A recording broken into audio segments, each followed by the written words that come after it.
Um,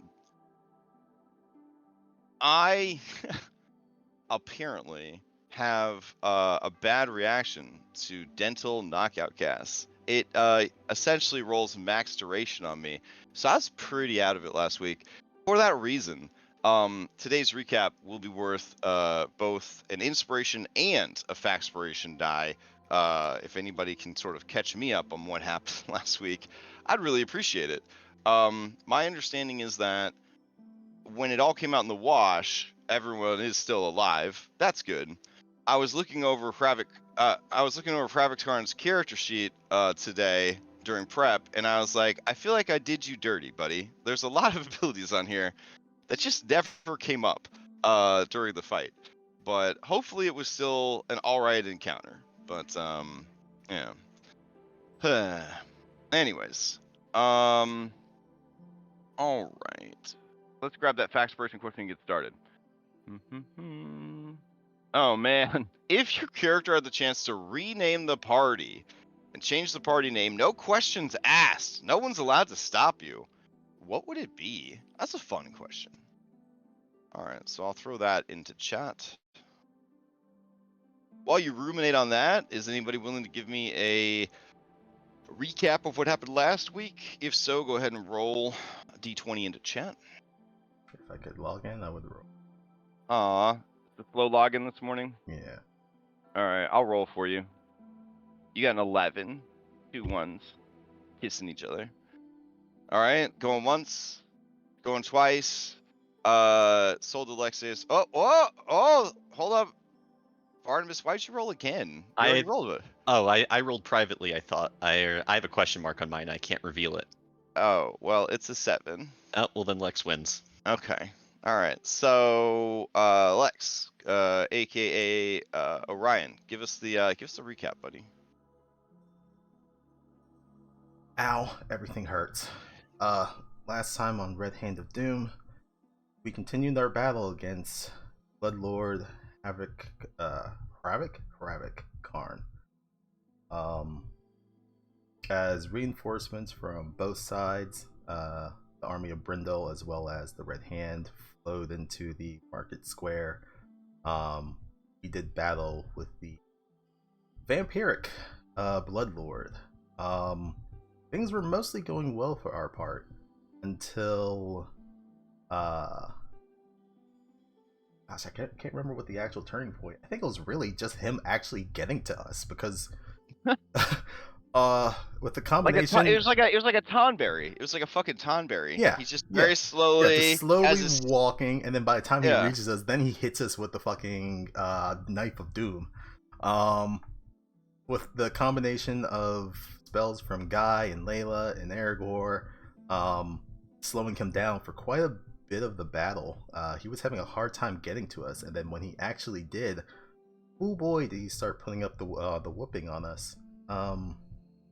Barnabas went down very quickly, from hurt to dead, and I was next on the menu.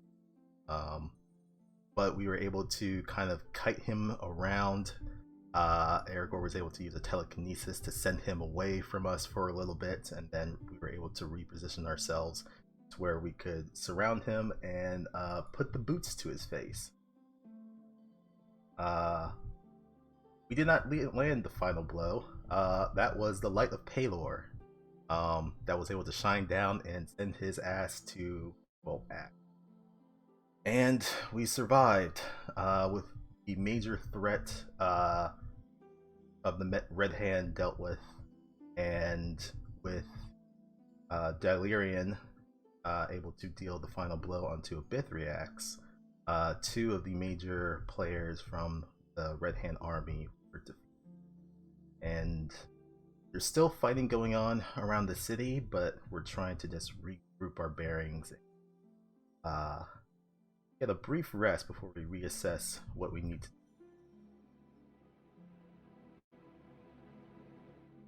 Okay, fair enough. Take your DM inspiration and also your factspiration. I'll add that for you. All right. So, I didn't give you fact expiration. There we go. If anyone is interested in answering this question of if you were allowed to rename the party, no questions asked, what would you rename it for a fact expiration die? Go ahead and roll into chat.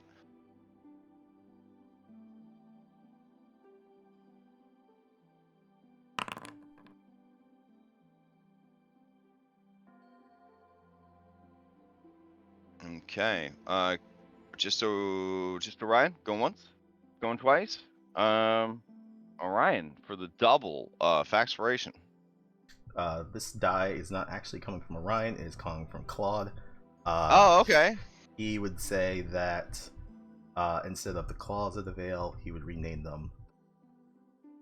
Aw. Okay. That's definitely got a softer vibe to it. For sure. That's a softer vibe. All right. You may ask the same question of any NPC you've met previously in the campaign. Rigid. Oh man.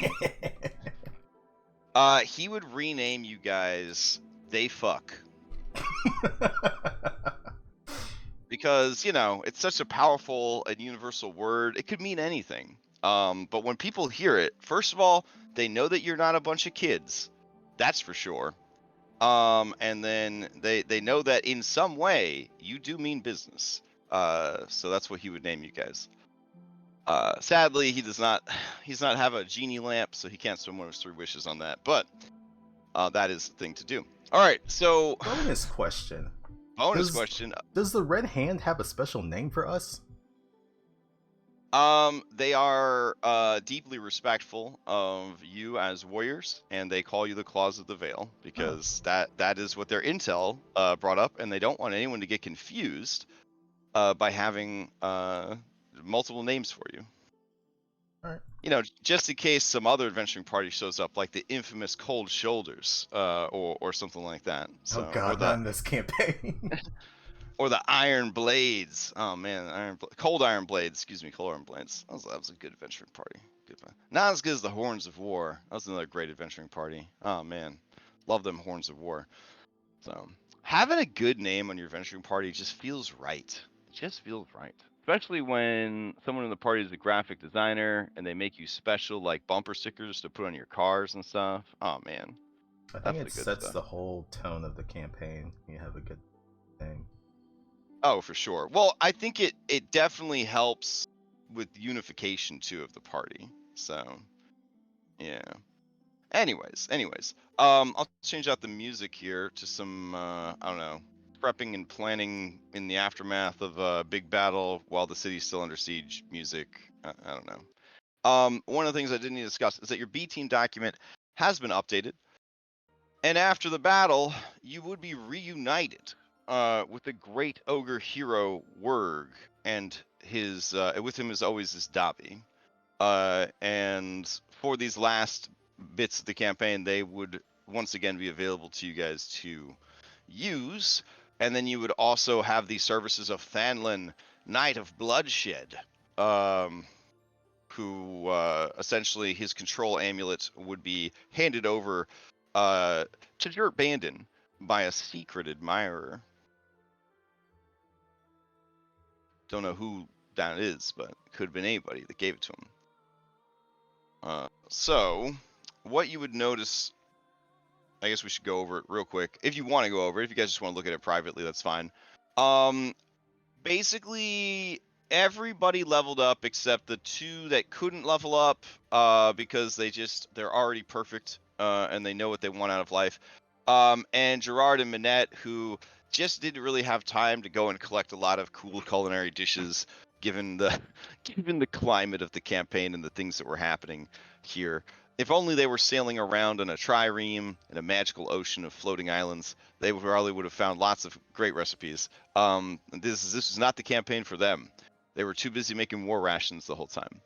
I feel like if we went to the east and did all the towns, that probably would have worked out. Oh, probably, yeah, probably. So, Thanlin is able to give an action surge once per long rest. Also, once per long rest, he has Built to Bleed.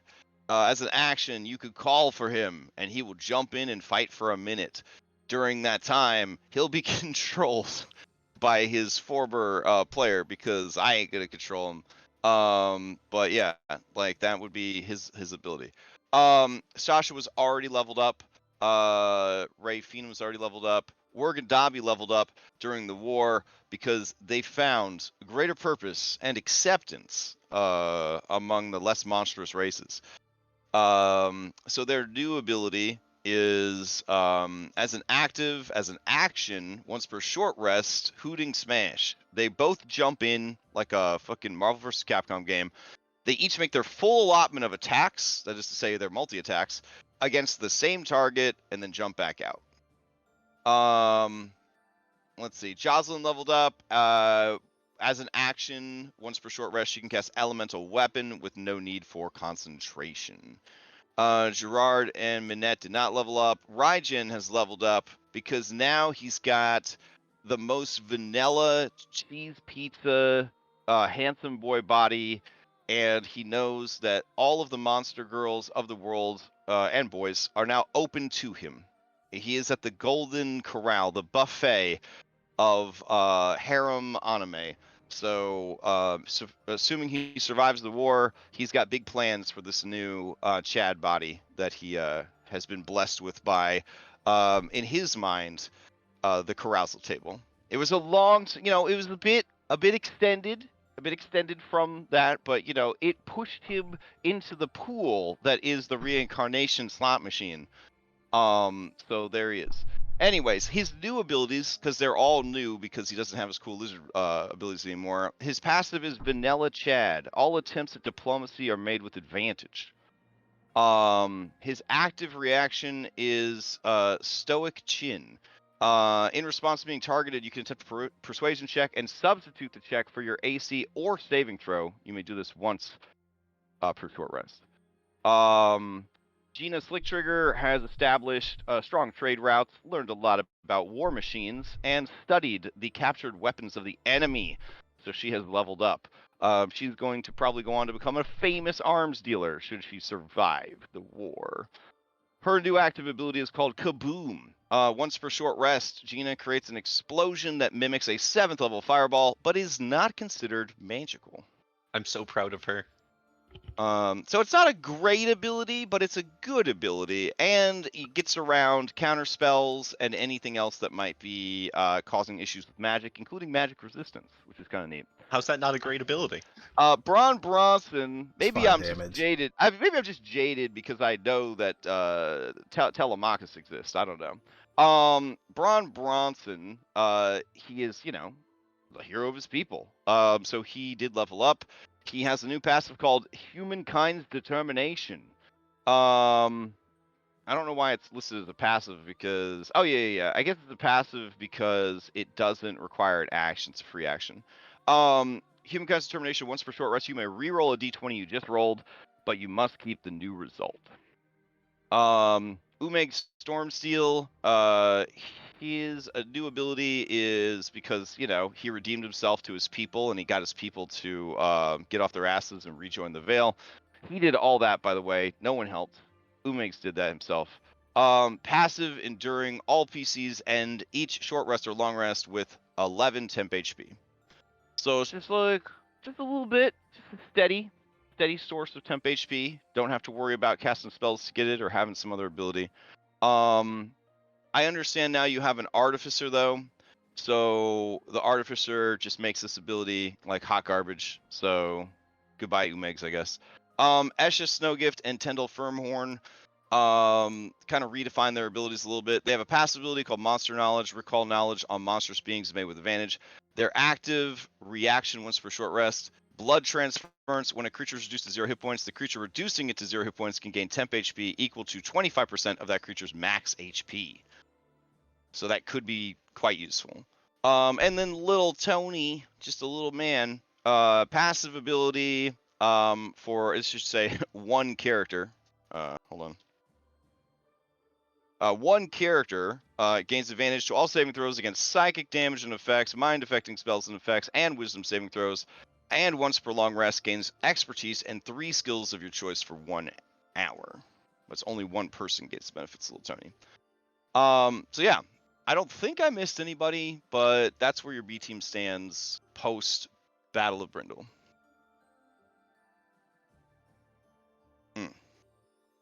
Okay.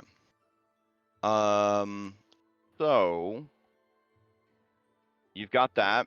Regirix is willing and able to reveal the location of the Fane of Blood. The Fane of Blood is what they call essentially the burial site of the Sanguine King, the operating headquarters of Azarkul.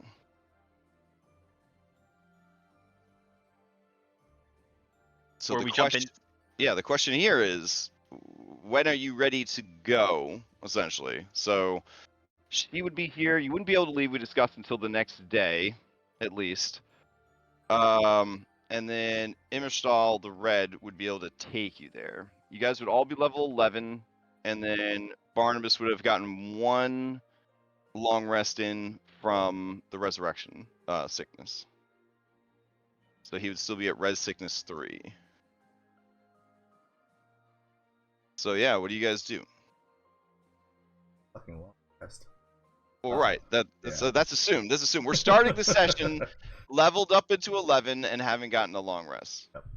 well, There was a couple of wyvern bodies that were lying around. Could Orion have harvested them for their poison during that long rest?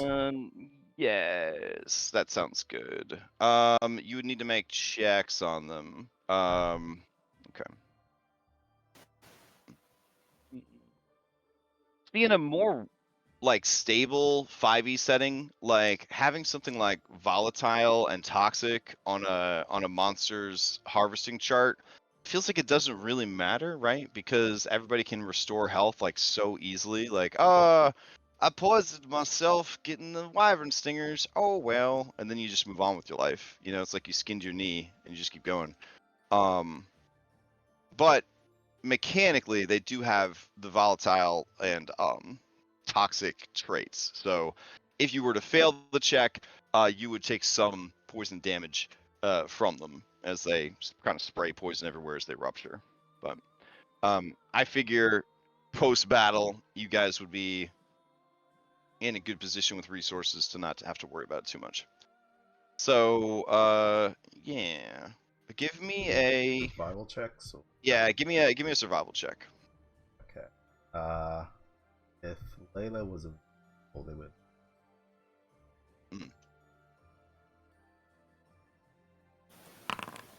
She would hesitantly agree. She just wants something to keep her mind off things, though she does want kind of to listen in to reports about how things are going across the night as well. All right, so that was... I'm sorry, I had you super low, or you're coming in super low. Let me turn you up so I can hear you. Let's see. What was Layla doing? I said she would hesitantly agree. The only other thing she'd want to do through the night is more or less just keep track of how things are progressing in the city. Okay. She's kind of worried, so. I mean, the city is still under siege, for sure. With the loss of their leader, they simply just go down the chain of command and promote new leaders. With the loss of a Bithriax, they have less.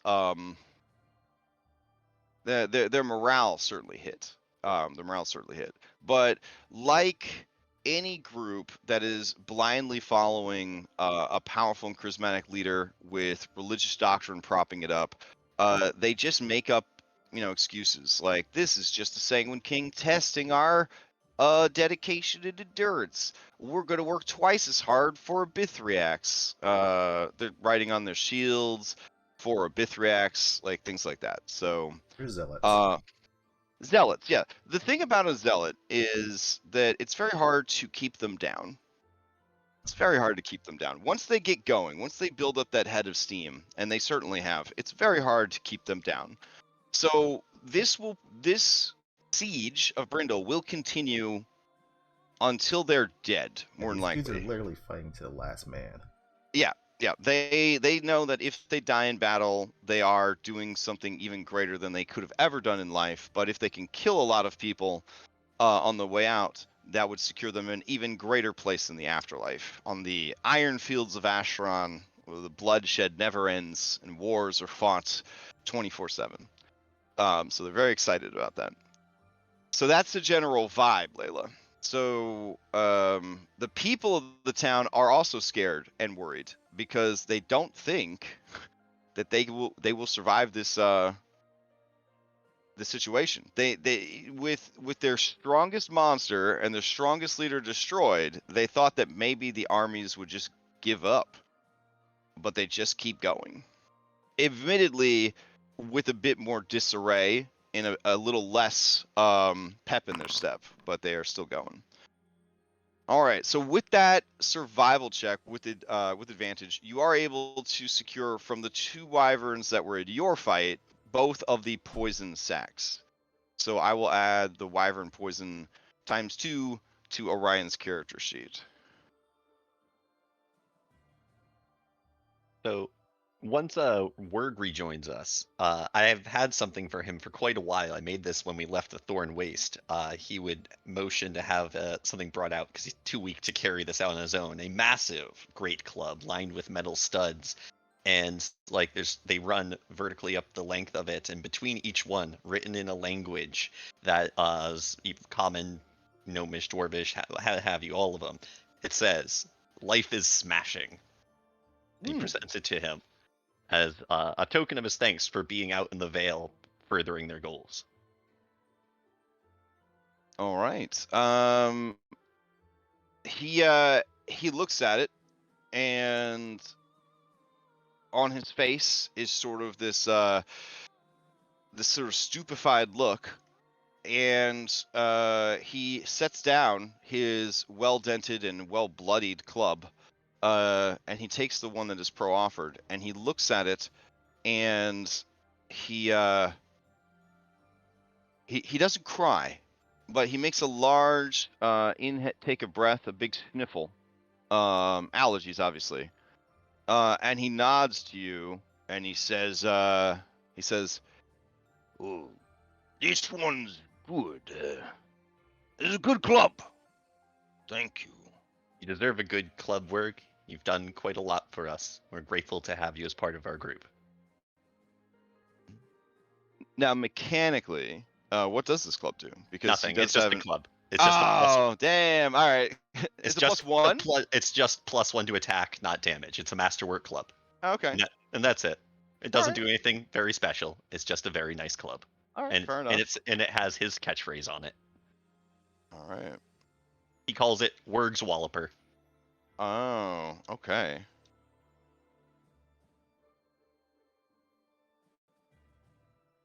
All right. Excellent. I've updated his character sheet. I mean, it's strong as fuck. It does 2d8 damage, but...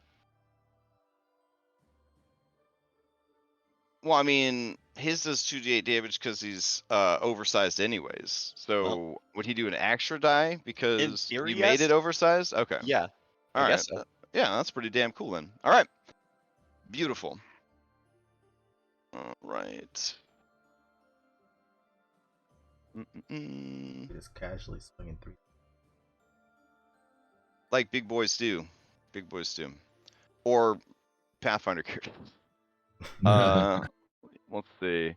There is no wyvern poison in the, or at least not in my thing. So let me add that real quick. All right. Wow, Yeah. shit's worth 1,200 gold. That's ridiculous. Okay. Yeah. I mean, from our intel, we learned that blood creatures don't like poison or cold. So that is good intel. Orion's gonna try and stock up with as much poisons as possible. That is smart. All right. Okay, so now I got wyvern poison here, and the details. Instead of 1d4, which is basic poison, it does 7d6. In a world with magical spells that can just turn people inside out and disintegrate them, this poison is considered one of the best poisons you could ever get. It does 7d6. Hmm. Huh. All right. I mean, if there's purple worms, they do like what, 12d6 or Oh something? yeah, that is better. Yeah, that is Yeah. better. You're right. You're right. That's like times. Okay. And let's see. Okay, so yeah, now it is made. I'll drag it over to your sheet. Yes. All right. Any other preparations that you guys need to make? This isn't a need, so I can wait.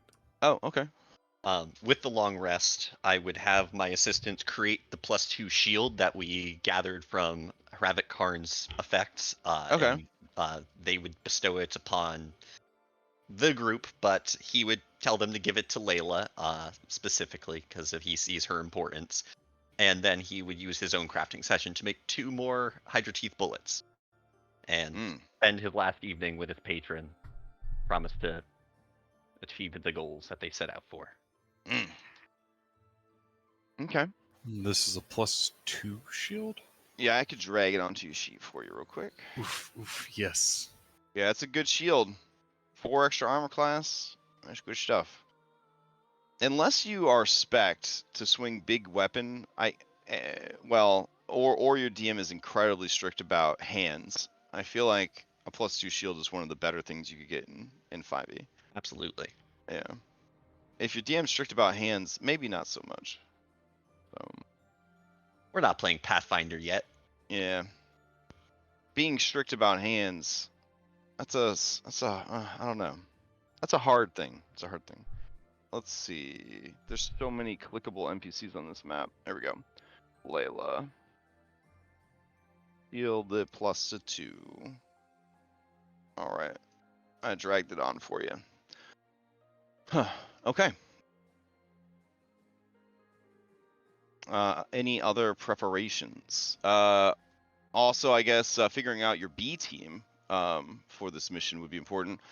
Possibly getting information about the destination would be on the agenda. But does anybody else have other stuff? Am I alive? Yes.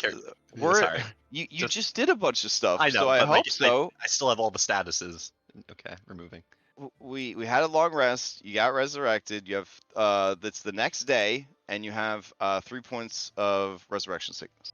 Now, what does one need to do to intercede if we didn't want him to be back? If you didn't want him to be brought back? Yeah.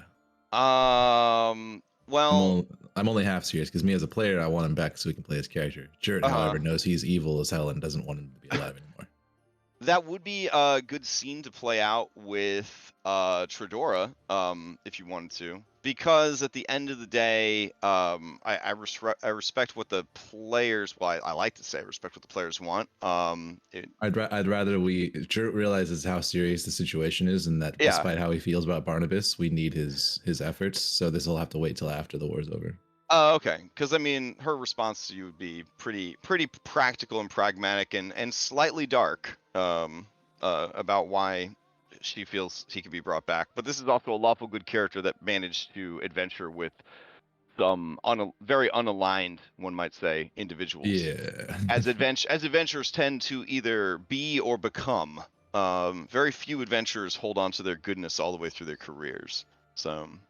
Yeah. Yeah. But yeah, Jurt's always had an issue with anybody being brought back to life, but especially in this case because Barnabas is like pretty clearly revealed his intentions. Despite the fact that he's been helpful, no matter how he feels about Barnabas, there's nothing he can do about what the evil his patron might make him do in the future. So, do you make this known to Barnabas, or do you keep this to yourself?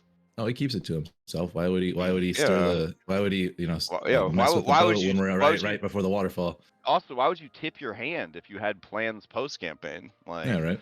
Yeah. Invite Shova for dinner, kill you with Rodriguez, use your body for stuff. I don't know, whatever she wants, I guess. Damn. And Barnabas is the evil one. Oh, interesting. Well, I mean, one would argue that if an evil guy kills a more evil guy, was that evil guy kind of good? Yep.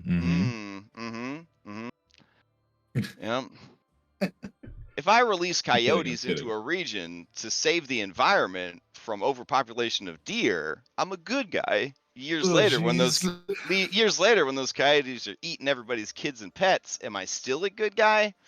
The answer is yes, because we have too many kids and pets. All right. Whoa. Anyways, we're taking a turn here. wow! I thought we were just having a fun conversation So about alignment. Evil campaign. All right. That's I the mean, post game. my last evil campaign was a blast. Curse of Strahd, not Curse of Strahd, sorry. Saltmarsh Sun was a very evil campaign. A very evil campaign. If you want to watch a very evil campaign successfully play out, that is a great campaign to watch to see how an evil campaign can function. All right.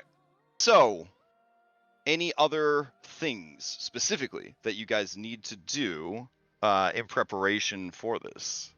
I'm gonna fast forward the clock a bit, so to the next day. Don't panic, everybody.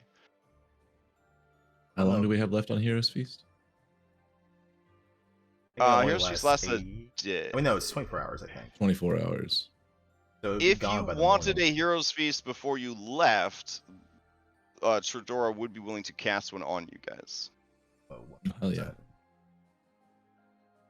But I'm assuming that given the situation, having to wait for her to get her spells back, having to wait for Immerstal to get his spells back, I'm going to at least put you guys at like 6:30 a.m. on the 7th. It sounds like nobody else has any other plans or needs, so I would say that quickly after waking up, whether out of a sense of desire or out of some other born peace, I think Guy would have sought out what happened between the angels and the devils. Specifically, if anyone has found Hargle Trask. Okay.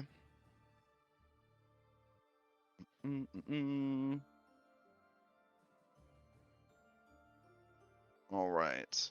So self-styled Baron Hargle Trask. He was not seen on the front lines of the battlefield.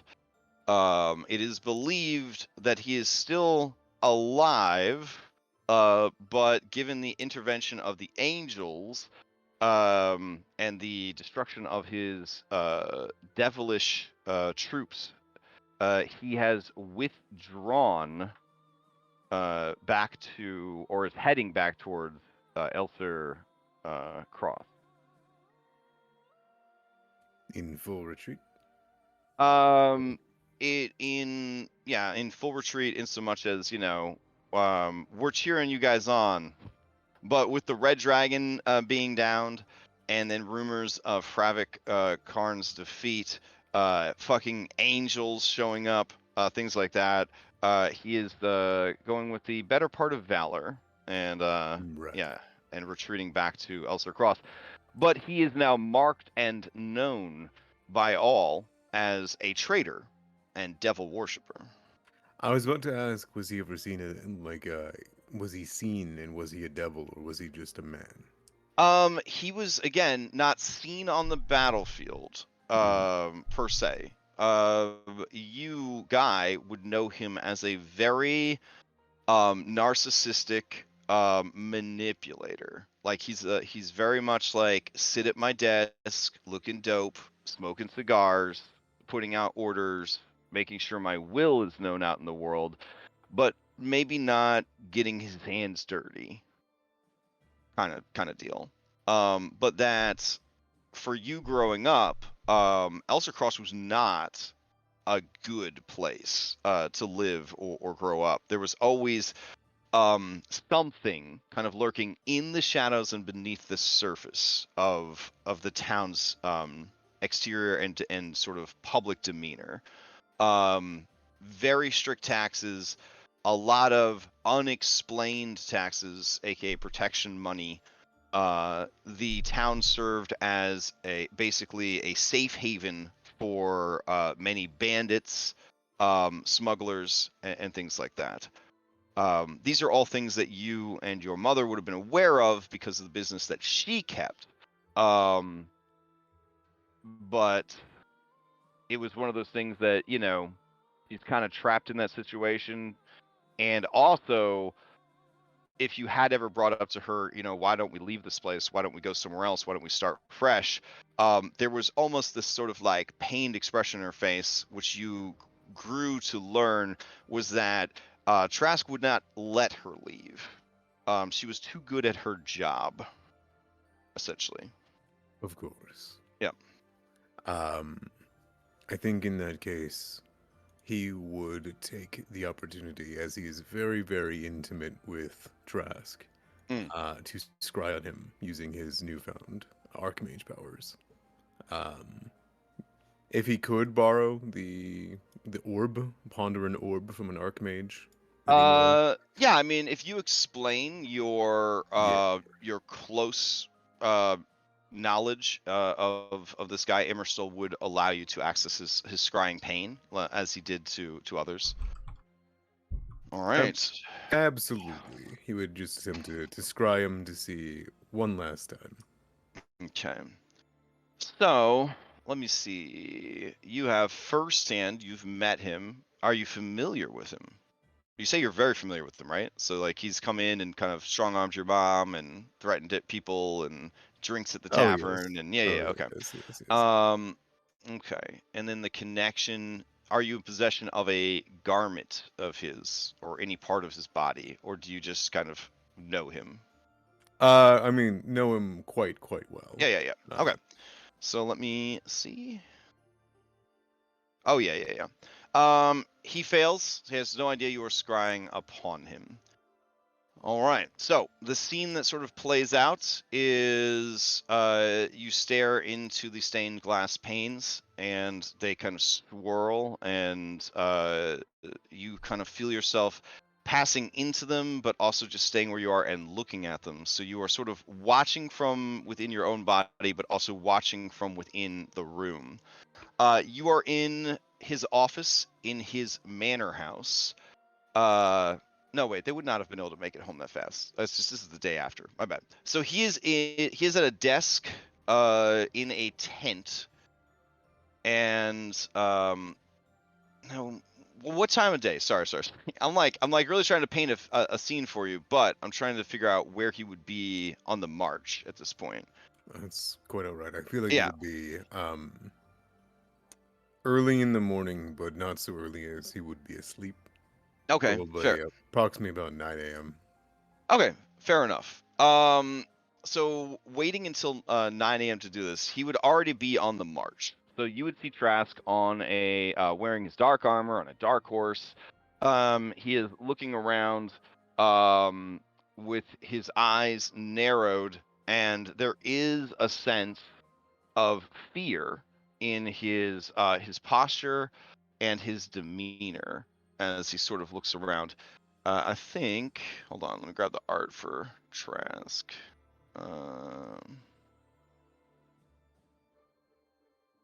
Oh man, what a scuzz. Okay, hold on.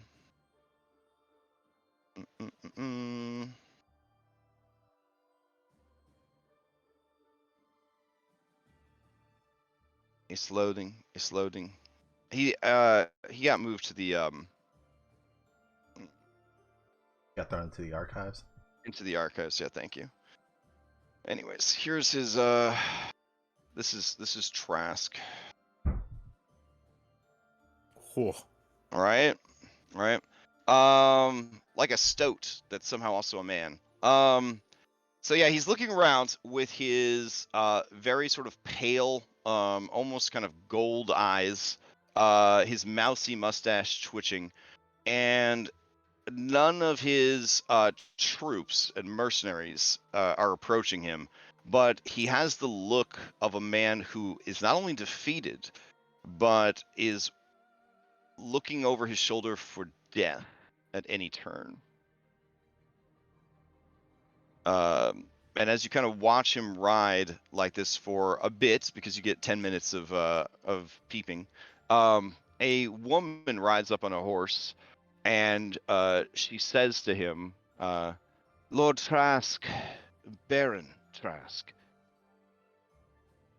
I feel that leaving the battlefield like this is ill-advised.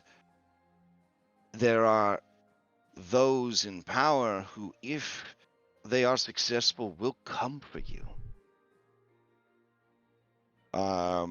And then he sort of looks towards the woman, and she seems to be vanilla Jane human, like the most plain Jane, like slightly ruddy skin, brown hair, brown eyes, nondescript appearance that you've ever seen, which at this point in the campaign would kind of tip you off that it's probably a magical disguise, because nobody actually looks that boring.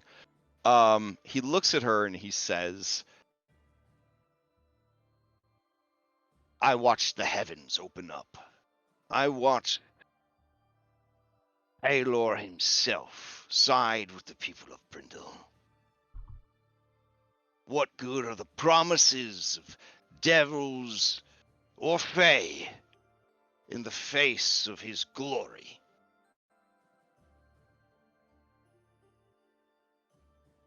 We return home to lick our wounds and plan how best to proceed with whatever outcome awaits us. But to continue it would be certain death. And I won't wish that upon those loyal to me when they could better serve defending my life at home. And he looks out at all of his troops with the look of a guy surveying his chessboard, not his living human troops. Yeah, a guy would let out an audible "ha" at that before Yeah. he would end the scry. And then he would give a tip of the nod to the red before making his way out of the room with a little bit of a chuckle. As you leave the room, Emerstall will say to you, it is a shame that your friend Barnabas was not there to witness the fall of Trask, though I doubt with his hubris he could see the parallels that exist. No warlock can ever see the truth until its fangs are upon his throat. One could agree. But I believe, hopefully, in some way, shape, or form, that Barnabas does not have such illusions around him. And I believe that he's surrounded by far better friends, as opposed to Daddy Dearest. He raises an eyebrow there when you say that. And then he says, you weren't underselling the fact that you knew him well. I am more understanding of your situation now, Guy. I'm sure the deal you made with the Mere Maiden seemed a better course than a life spent in that man's dark shadow. Guy would just shrug. I wanted to be anybody. That's exactly what I got. I just hope for Barnabas' sake he knew the deal that he was signing. There is a difference between a promise and a signature. He nods. Guy will give him a tip of the head before sauntering off.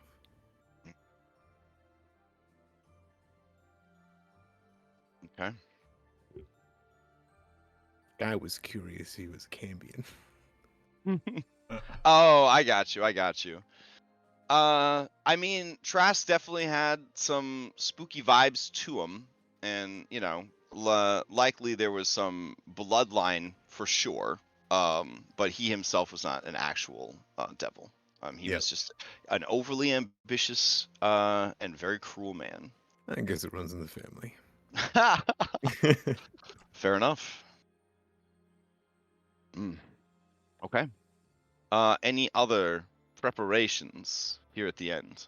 I have one quick thing that I forgot came into play. As a result of dying, I lost my artificer infusions, or at least they need to be reassigned at the beginning of my long rest. And in doing, like, he would wake up and he'd reach for his gun, like, which is many feet away from him, and it normally just like apparates in his hand because it's his packed weapon, but it requires that infusion to be so.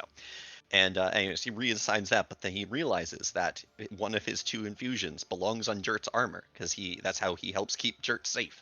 So he'd go to Jert in the morning, and he would tell him that he needs to reestablish their connection to help to keep him safe during this last battle.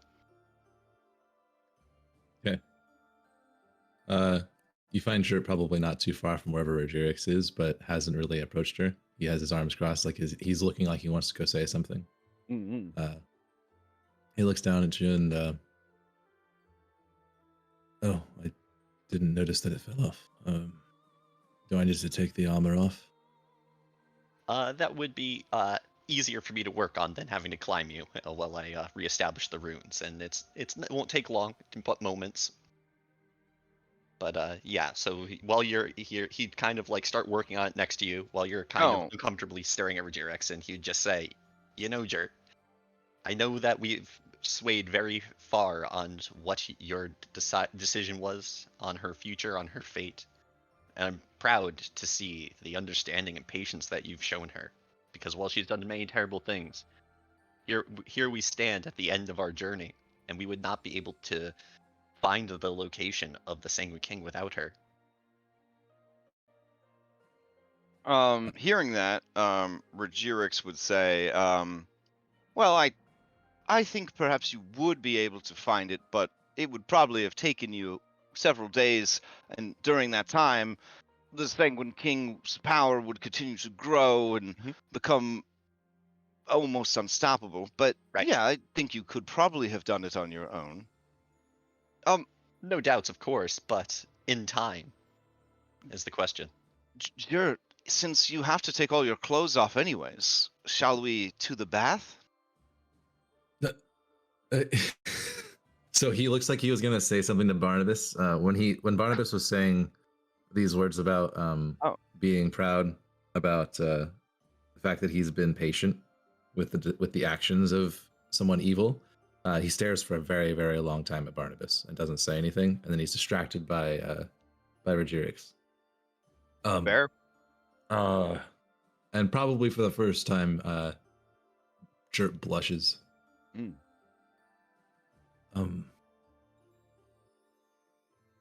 He looks down at Barnabas and makes like a flat smile. Just take the armor and go. Rogerix says, I myself don't require bathing, as I've cultivated small bacterium on my body that keep all of the disease and dirt away. I can share them with you if you'd like. That's the good stuff. So that's what constitutes a sexy talk. Oh my god. So for me, this is tough. Now, Jert being a guy from the Feywild who also doesn't know fear wouldn't have an issue with this, I don't think. Okay. But she does give you a look that says, but I could always share my parasites with you after the bath. And then she waggles her eyebrows in what she hopes is a sexy way. Oh, God. You have training in nature. You feel a little like a male praying mantis right now. Yeah. He takes the armor off and hands it to Barnabas. You should go before just go. As tempted as I am to witness such a thing, I'll give you to your privacy. And then he wanders off to do his work. Okay. You know, it's important to have a healthy population of skin mites. It's good for your complexion. No one likes to think about the fact that they are a living universe. No one likes to think about that. Yeah. But I feel like biologists like her, especially mad scientist biologists, probably think about it too much. Too much. Yeah. I'm not bothered by it. I'm in that camp. Like someday, I swear to God, someday, they're going to start selling gum that has the good teeth bacteria in it that just keep your mouth clean all the time. But like the big dental's not letting it happen. I swear to God. That's a really good idea. Yeah, like, because there are people who have more of this bacteria in their mouth than others, and their teeth are always great, even if they don't brush, because that's how strong and effective these bacteria are. Everyone could have them through bioengineering, but Big Dental won't let it happen. If you'd like to learn more about my fight against Big Dental, message me after the session. I have some trifold brochures. All right. I'm sure your recent procedure rebolstered the flames of that. Stoke the flames of rebellion. All right. So, any other scenes that need to play out? Any other preparations that needs to be made? I don't know if anyone else would. This doesn't really have to be too long. Orion would be interested in actually formally meeting Iceland and thanking them for their intervention, assisting us in taking down one of the Red Hand gentlemen. Okay. Yeah, the two of them are isolated at the highest part of the highest tower of the highest building, that is Brindle Keep. Do you have a means to reach them? I strap my ass to Claude and hope he makes it up there. Damn. So Claude, he puts on his fucking mountain climbing outfit, and you see 3 Stanima wheels appear, and he just starts fucking Spider-Man up the fucking wall to try to get you up to them. All right.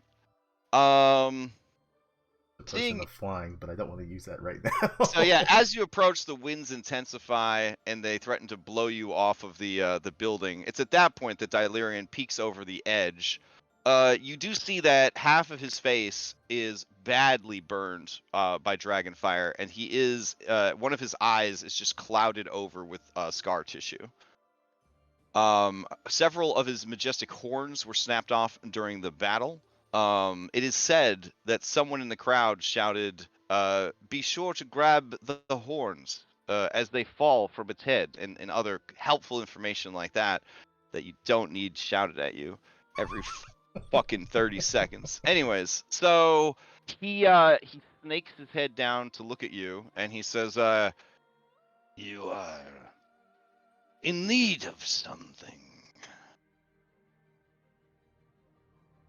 Just wanting to meet 2 of our saviors from the recent battle. We will come down to you, brave hero. With relief, Claude lets go and just slowly slides back down the wall. All right, so they come down to meet with you, and Aislinn just sort of stares at you. She has not. I guess she would have removed her helm at this point, because like the battle is over or whatever. Honestly, she was supposed to be a ghost for the whole campaign, so I don't actually have any art of her. But I figure if she's fucking dragons, she's probably got anime blue hair. That seems like a given. So she's got anime blue hair, and her eyes kind of glow with like an inner divine radiance at this point. And she looks at you, sort of just hanging out in like a cradle of horns on his head. And she says, the bow is serving you well then, hero. It has. I don't believe I have mastered it.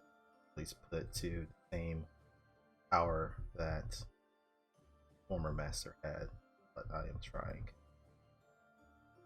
Perhaps you need not try so hard.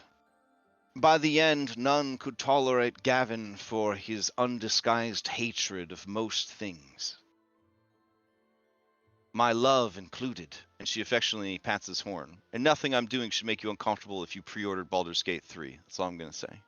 I saw that release trailer. Oh boy. And so, yeah, she looks at you and she says, it is a powerful weapon, but It is a weapon of great evil. You would be wise when this is over, when you feel that the time has come to set down spear and spell, to find a way to rid yourself of it before it claims you completely. For it will ever drive you to hunt stronger and more dangerous game, to fulfill its hatred and bloodlust until it lies in your cold, dead hand, calling out for a new master. Your advice is well. Thank you. However, there is one last beast to at least hopefully satisfy it for.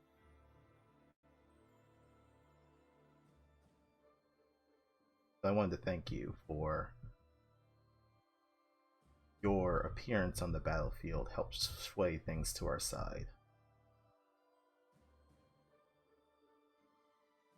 It was the prayers of the people of Brindle, their earnest love of their city, their land, and their countrymen that gave me the opportunity to return.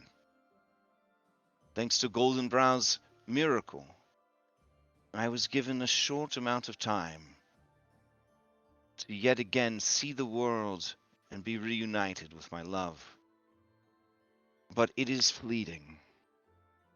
Soon enough, my soul, restored, must abide the natural order of things. I am to leave for the Mount Celestia. There I will join the Celestial Legions in their eternal war against evil across the plains. A fair payment, a fair offering for being saved from oblivion. Sounds like you have your own eternal hunt. You will be. I wish you And well when you say that, Dilerian says, "But you will not do it alone." You intend to go with her? I do. We will stay here and guard the city, aid the defenders against the siege. But when she is called to the mountain, I go there with her.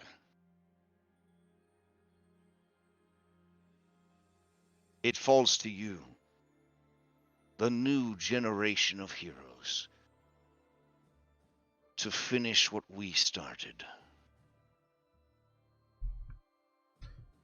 And I know myself and my party are honored to do so. Thank you.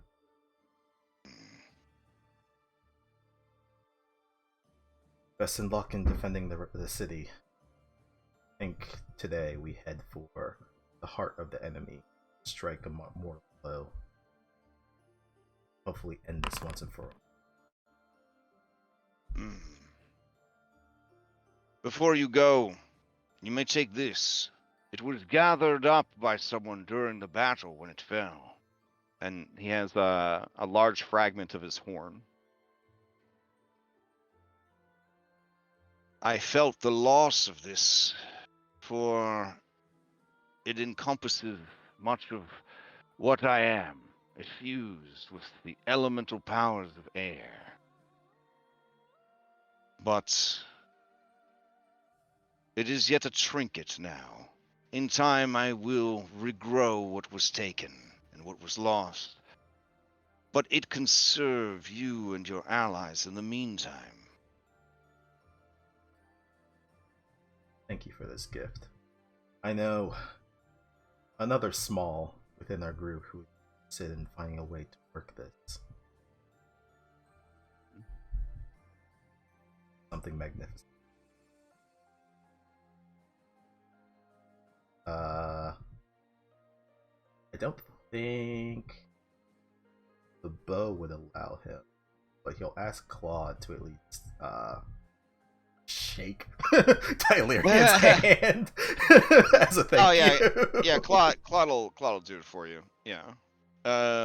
You are seething, your stomach churning with bile at this creature's proud and ostentatious and unnatural demeanor and lifestyle. He'll nod thanks to Aislinn party.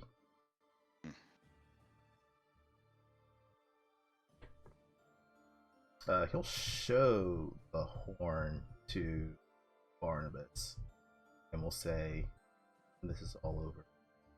Something. When the time affords it to us, we will do this.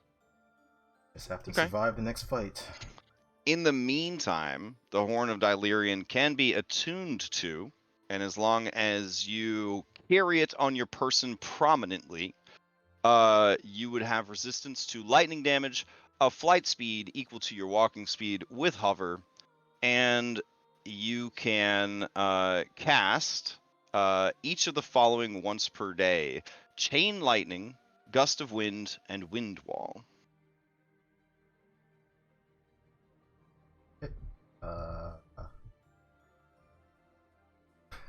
I so want to put this on Claude somehow. Strap it to his forehead, make him a unicorn. Oh, hell yeah. I think they call that a Kirin. I'm just saying. I mean, yes. Yeah. Very close, I mean, if you would allow it. I'm okay with that. I mean, I'm not saying Claude's my favorite member of the Claws of the Veil, but I mean, I'm not saying that, so. Alright, then for the time being, we'll put it on Claude. Okay, I will get that item to you. Fuck yeah, Flying Lion. That can cast Chain Lightning. I was just talking about taking that potion of flying to use on Claude.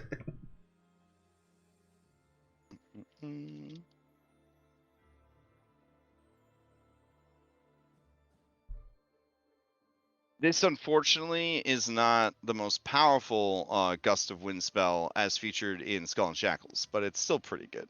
So, I mean, if we ever find ourselves in prison somehow. Yeah, right? Man. Alright. Any other things going on before you guys head out? I have this kind of just small thing. I imagine Layla just kind of sitting up high, watching things from afar, unable to sleep, and so I imagine she goes to keep herself busy, and she finds one of the many spots of rejuvenation and healing for some of the soldiers that are wounded, and just puts herself to work till her body is so tired that it kind of collapses. Just trying to keep her mind busy and occupied and off the thoughts of what's to come.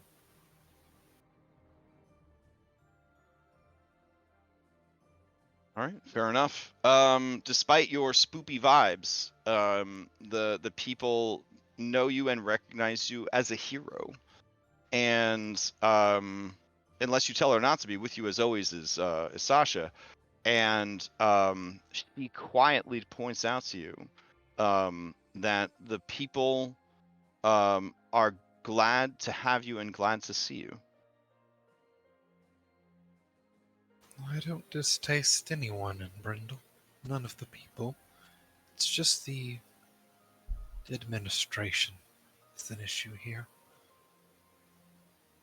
But these are good people.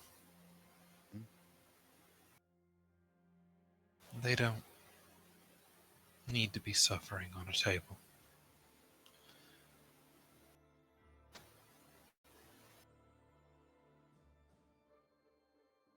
I don't think you're going to be coming with us tomorrow. It's not that it actually is that I don't want you to come with us. I think it'll be a harrowing experience, one those who come will never be able to unsee. I would like to spare you that.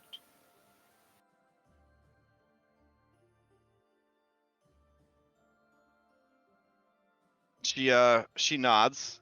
With your high wisdom, you know that she is relieved that she doesn't have to go to such a dangerous and deadly place, but she is also sad because she is going to be separated from you and worried about you and what you plan to do.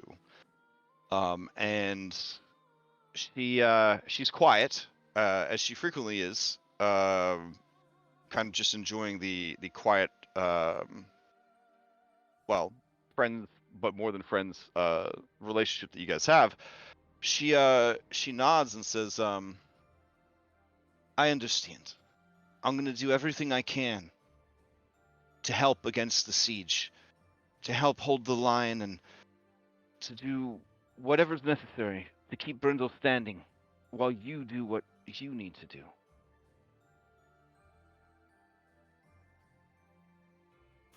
I almost want to ask you to just leave the city, but that would be irresponsible to you.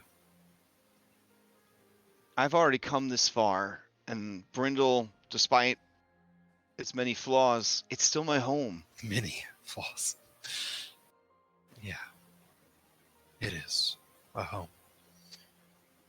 And even if we survive, I probably plan to return here. This place could use a bit of wild guidance in its streets.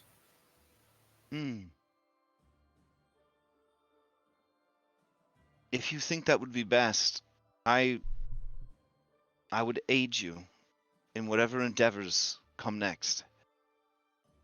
You have shown me more than anyone else what it is to find your own power within and be your own person.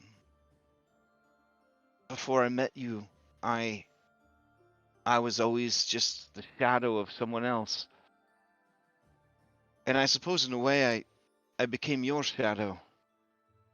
But your life is so dangerous and the demands made upon you so serious that many a night I've laid awake coming to terms with what I would do if you were gone forever.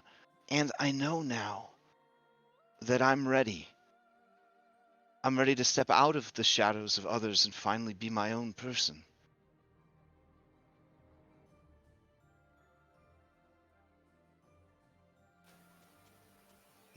Seems like she's got a bit of a lump caught in her throat for a minute, and then she kind of swallows it down and just says, just stay true to who you want to be, and don't make any compromises. I am just going to try to do some good. I'm not proud of all the choices we've made on the way, some of them my own. But here I am alive, and here we are winning. So I suppose they were worth it.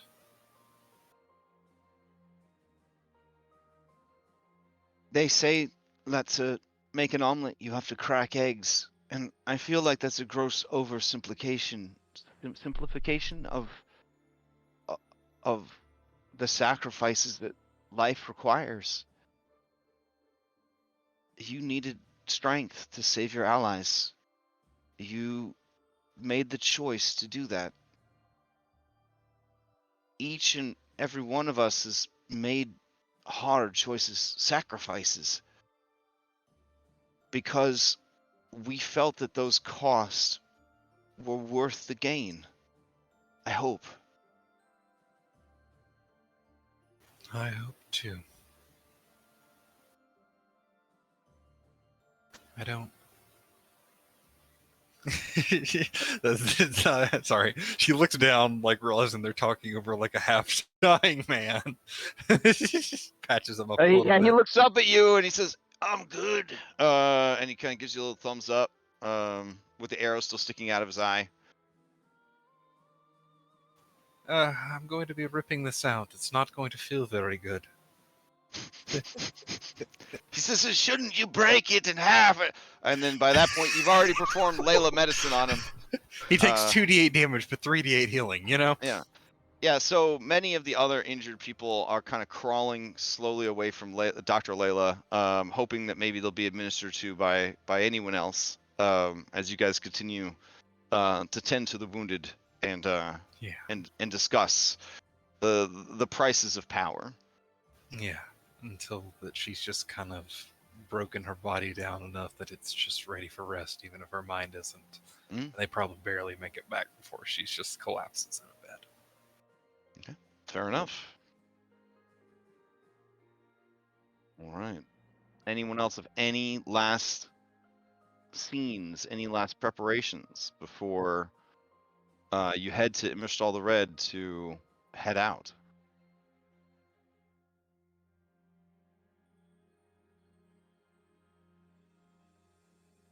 I guess we go to the safe point. Okay, fair enough. Before we click Yeah, on point of no return. Hold on, Lex. By that, do you mean we give Tredora Goldenbrow like our pinky fingers? I mean, that is technically a 5e save point for sure. That's actually been a save point since That would be second edition D&D. That would be hardcore as fuck though if we all picked the same finger. Well, we don't play with any like disability-based rules in this particular campaign, so there's no penalty for losing a pinky finger. Oh god, is that actually on the injury table? You lose a pinky toe or a pinky. No, to keep things like slightly streamlined, I was like, you gotta lose the whole fucking hand for it to really, or you know, yeah. But in other games I've played, yes, every missing finger raises your crit failure range by 1. It's very punishing. It's stupid. Yeah. So everyone gives a pinky toe. Damn. Okay. Guy does not. But Okay. Well, if everybody was gonna do it together, there is also another spell. I think it's called like some kind of sanctum spell where you can like teleport back to. Oh shit! I know what you're talking about. Yeah. Maybe it's just a Valda spell though. I don't know. No, but it's one of the 5e spells. I think it may be like Xanthars or something like that. Essentially, it's like a cleric spell where they can teleport back to like a shrine that they've made.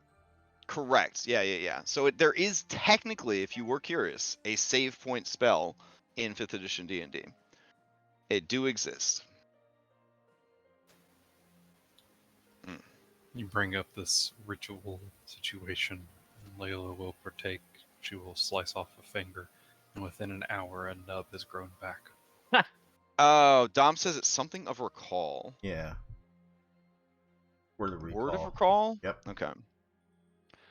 Word of recall, you and up to 5 willing creatures, fuck your B team, within 6 feet of you instantly teleport to a previously designated sanctuary. You and any creatures that teleport with you appear in the nearest unoccupied space to the spot you designated when you prepared your sanctuary. Does that count if the creatures are objects now?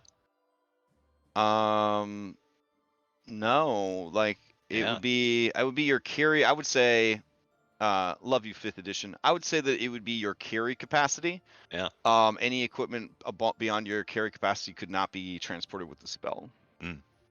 That would be my ruling on that nonsense. Totally. Yeah. Could you imagine just convincing it as a holy cleric, but you don't necessarily work with most forthrighted people. You convince people to get you into a safe room, and then you and your buddies just word of recall everything in the safe out with you. Like that's why. Yeah. I mean, I could see it having heist applications for sure. Not all clerics are good. There's literally, domains of trickery and greed and all that stuff. I can see that being pretty cool. It's a 6th level spell too. By the time you're playing D&D with 6th level spells, I mean, it's all just kids on the playground playing make believe anyways at that point. So, yeah, there's very little rules that could mitigate that sort of ridiculousness. So. Yeah, which was part of what made the D&D movie so fun, is there was a lot of stuff in that movie that was very much like high magic shenanigans sort of thing. They embraced it. Yeah, they embraced it. The real deal is everybody has bags of holding on them for the heist. You get into this the vault, you load up, and then you just word a recall out of there. But honestly, if you got a vault in a high magic setting and you haven't hired a Canoloth to like live in the vault, then you deserve to be robbed. Just saying. Like, it's just so dumb. There's Cover like your bases. Yeah, Canoloths are just waiting. Canoloths in your area looking for work. Thank you Just for that saying. tip. Yeah. Just the best boys. Oh my god. Reading that down. If you're a DM and you're not, or any kind of high level person, and you're not hiring Canoloths for security, well, you know what? I'm not trying to victim shame you, but they were there, okay? They were there. Yugs will work for anybody. Highest bidder. Yep. The money demons. I love them. Anyways. If you aren't familiar with the Canoloth, it has an ability called Dimension Lock. Other creatures cannot teleport to or from a space within 60 feet of a Canoloth. So, very, very useful all the time, everywhere. Good boys. The best boys. So, okay. What other things do you guys have planned? So I think said that we all heroes. Yeah. Yep, she will prepare a hero's feast for you guys.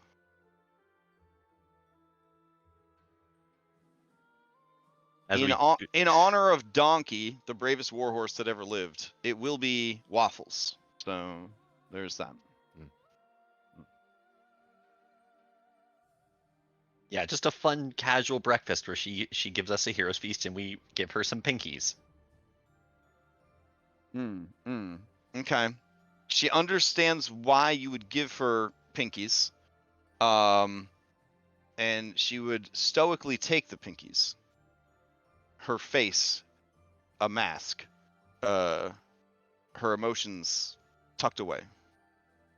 Oh yeah, out of character, like we know that like if we fail at this, like every time we do it would just be harder, so chances would just dramatically decrease. I mean, is that what you know about it? Interesting. Well, that's what we think about it. Every time, every moment, the Sanguine King becomes stronger. I mean, let's be real. If we fail at this, that's end the campaign. We ain't got no extra lives in this. Now, if you recall, the last time they went up against these guys, Aesla the Wind was obliterated. Yeah. Not killed, obliterated.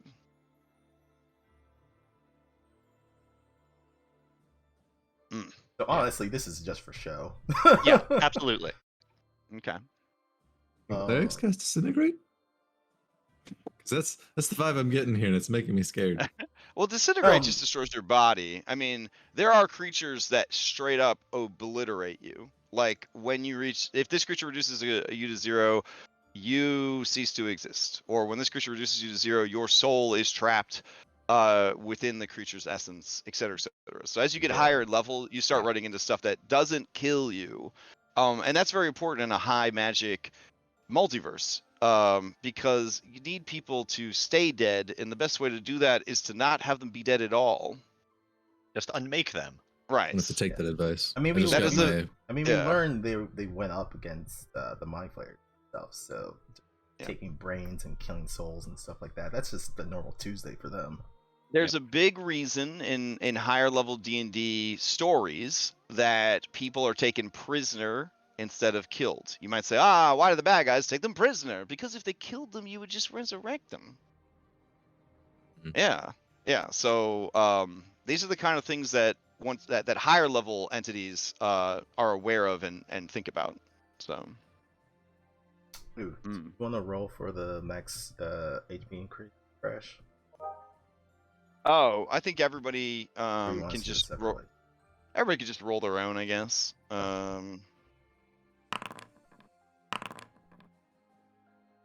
I think when you apply the effect to yourself, it might even prompt you to roll. I don't remember. Didn't do that when I applied. Oh, okay. All right. Then yeah, you might have to add it manually. I guess it'll determine your general appetite for waffles. Solid.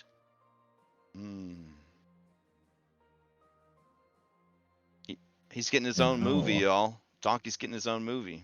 Good for Eddie Murphy. Yeah. Wait, they've already had a Donkey movie, haven't they? No. Really? Wow. Puss Yeah. in Boots got one first. Listen, Puss in Boots, the last I wish was a mean, fucking that's- dynamite movie. that was was a a good good fucking. movie. That was a good fucking movie. Not just for furries, but for everybody. It's a good movie. I guess it was extra good for furries, but it was still a great movie. Another movie that was good for furries, but also for everybody, was The Bad Guys. I finally saw that. That was a great heist movie. So What the? that inspired my kid. Their next campaign after Witchlight is going to be Keys of the Golden Vault. They're gonna run that. Basically, the group is going to be members of a thieves guild, and they're going to do that and the Stolen Hearts. I don't know if you guys have heard about Stolen Hearts, but it's a bunch of romance heists by some people on DM's Guild. So it's good stuff. They're going to mash them together, do like just endless heists, which sounds pretty fun.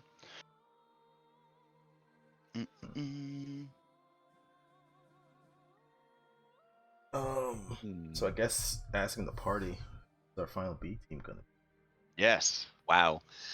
Okay.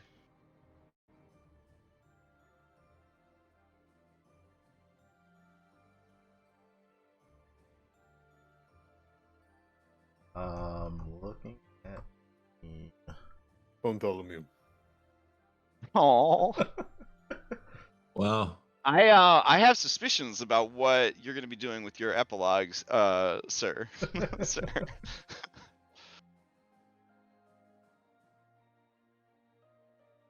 So Golden Brow, we have this bony boy back in No, Drellin's absolutely Ferry. not. Could you do anything about that?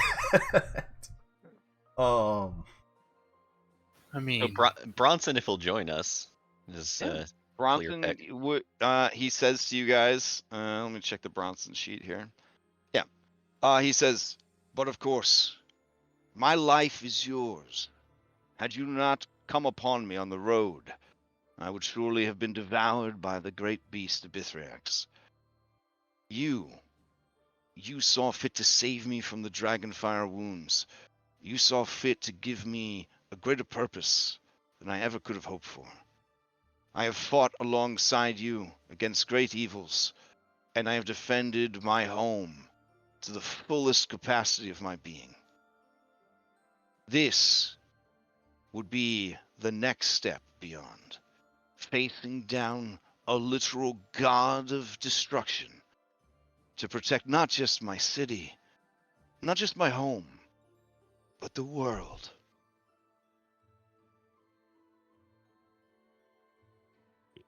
Have you? Nice. Parsifona gave us a good suggestion. We would like Thanlin, Homunculus of Drellin's Ferry, to join us. yes, please. Okay, so Yeah, Jit looks Thanlin, down at Knight the of control Bloodshed. item. All right. Oh yeah, you looked at the Makes- control item. It makes a grim face and looks up at what used to be Thanlin. Thanlin sort of Darth Vader breathes at you. His whole body, what it looks like it's armor, it is all just flesh. Just hardened, scarred flesh piled on top of each other. Well, But did she give him the ability to strike critically again? I don't think anything can undo that curse. Yeah. once and forever. You know?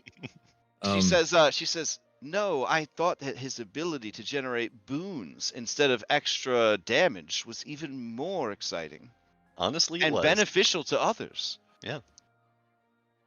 She says, Uh, with Barnabas, there's no shortage of damage, but now with my creation, you will once again have the support that was surely lacking with his absence. I honestly thought her answer was going to be, "I'm not a miracle worker." Oh, yeah. I mean, don't you know? Hey, Regex, your work is remarkable. Dark deals get made in and out of game. Let me just say, dark deals get made in and out of game all the time. Okay, so you got he's not in two. there. How Right. about we take Umag? Oh, yeah. So, sure. When you look at him and you say he's not in there, she says, no. I took what was left of him, but his soul was unwilling to return. So it's mostly just the muscle memory and what small fragments of neural pathways still linger in his brain and nervous system. It is, in my opinion, probably a pale imitation of the original, but a big part of it was the psychological effect it was going to have on you on the battlefield. He looks at her with a face that says, was going to have, what do you mean? Because it's definitely affecting him right now. She says, well, when it was revealed, like, oh, this is Stanlin, and then you would be like, no, and many of you and your allies would start crying, and then you'd start making sloppy decisions in battle. You might think that his soul is still in there, so you don't want to kill him, so you'd hold back your blows, all the while being destroyed by a Bithriax, because, he's like the psychological warfare to sort of throw you off your game. We knew that you had a run-in with the Bithriax and done well, so you were probably prepared for that battle, so we needed something that would shake you up tremendously. And that's not what I meant. What I meant was, how did you think it wouldn't affect us now? And he grips the control item and just kind of walks away from Darth Thanlin. She says, because he's just a golem. That's why, so you don't... I don't understand. He's not using his body anymore. I looked to Regerex and say, I don't understand either. You did great work with him. To ask this, but because you have the control item, does Stanley just follow you around? Yeah, he just like, then crosses his arms and takes a seat, and he just looks over. Ah, fuck. How are you not loving this? It's like you have your own personal Gregor Clegane. No, okay, so that sounds cool as fuck until you realize it's the body of your best friend, like that you fought with for months. Like that's fucked. Oh man. It's also got some like Venom vibes. His shield and weapons just sort of grow out of his body. That's so cool. It's so fucked up. It's a walking symbiote. It's cool as hell, but in character, it's fucking trippy for everyone. So Regerex does come up to you and say, well, if that's the case, then when you're controlling him, never have him reveal himself. Oh my god. He looks at her with a uncomfortable eyebrow raise. Oh, that was the reveal yourself command. Is the helmet effigy peels away, and I perfectly preserved his face, so you guys would have to look upon it, and then it would really hit you hard because you would think that he was trapped inside of whatever he had become. But since you seem upset about it, I just want to prevent that from happening. So considerate. Unless you want to look at his beautiful face one more time, then at any point you could tell him to reveal himself, and then it will peel back and show you the man that he once was.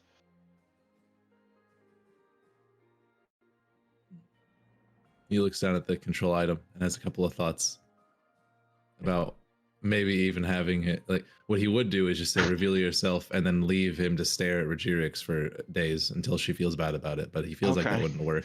So he just kind of grumbles to himself. Okay. Thank you for telling me.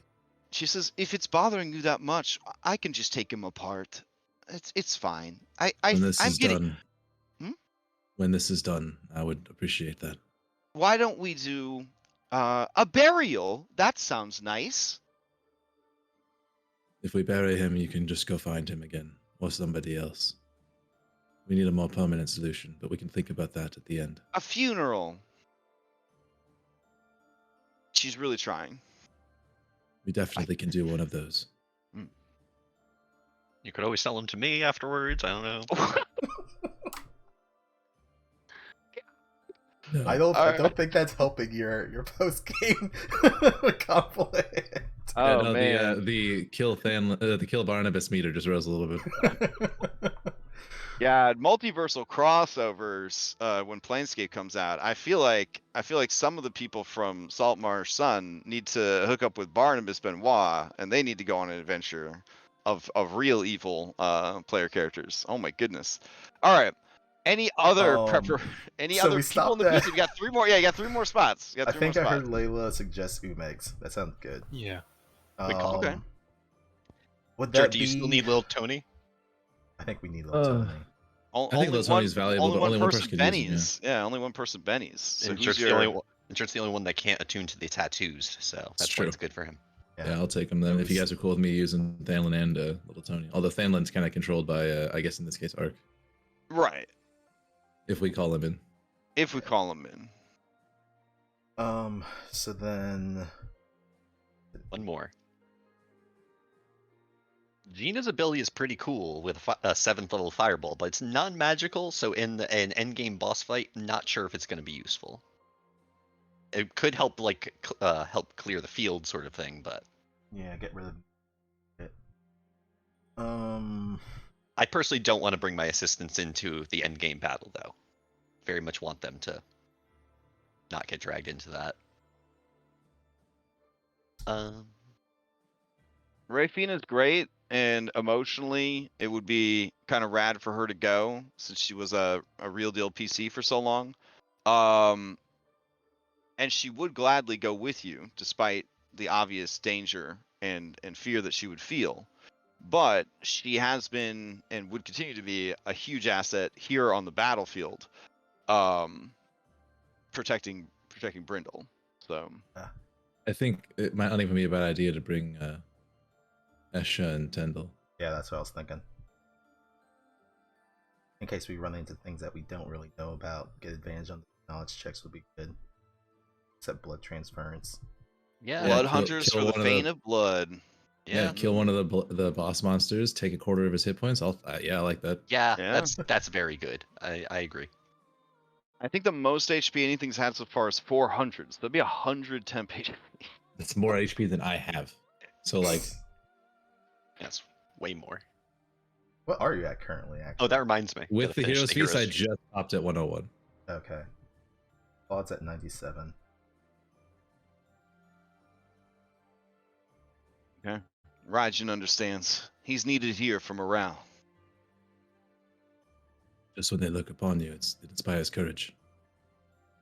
Everyone stares upon that glorious chin and know what they're fighting for Brindle. Did you know that this guy is a real person? He's not a CG model.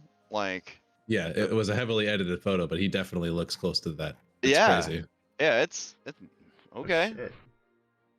Oh, That's wild. Yeah.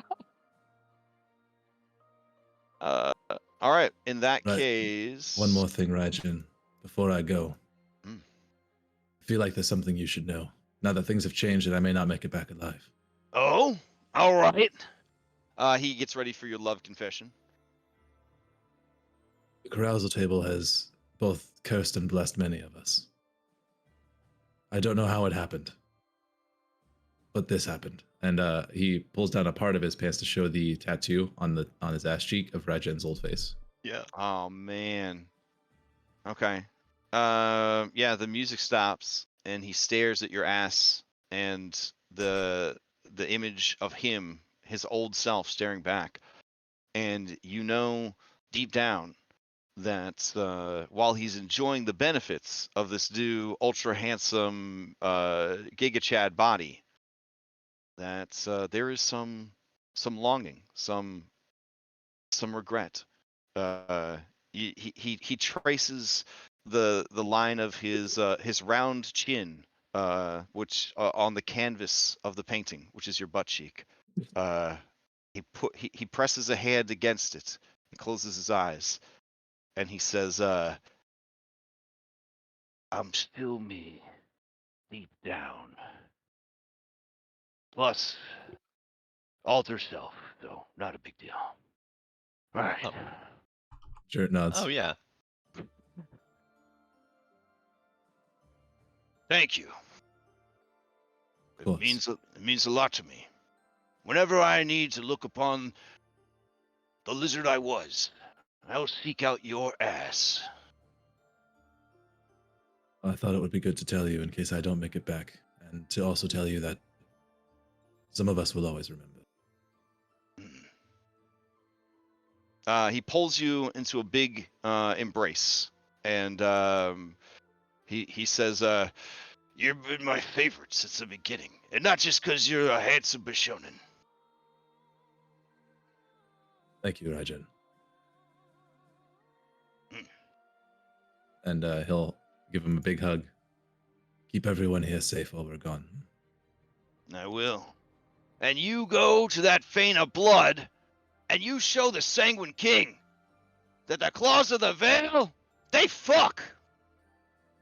There we are. Aye, we fuck. And he stomps off. It's a battle. All right.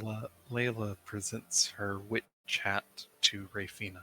It says Aw. she can think of no one else that would be better wearing it, just in case. Okay. I'll leave that to the actor I hired to play Rafina from Craigslist to handle this scene. Friend Layla, I thank you for this gift. It's not the most practically useful. It mostly just turns you into a pumpkin, but you know, it's stylish. And you have the face to fit it too. It doesn't have to be the function behind it. It's the sentiment. I know you have gone through much, especially since the Ghost Lord.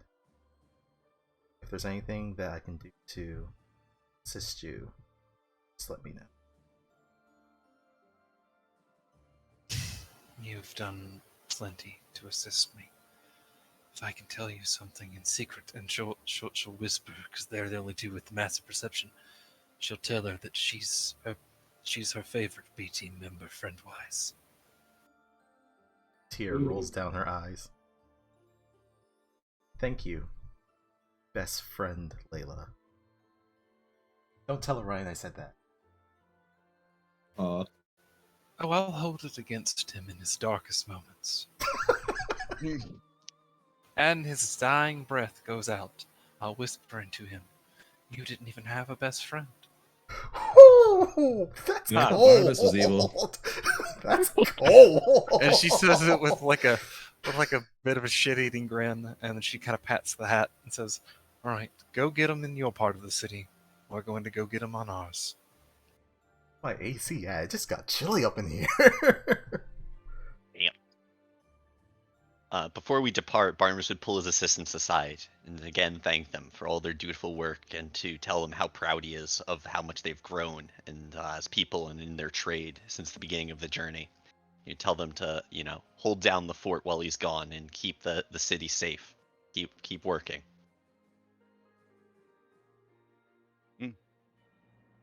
All right. Minette and Gerard approach you guys.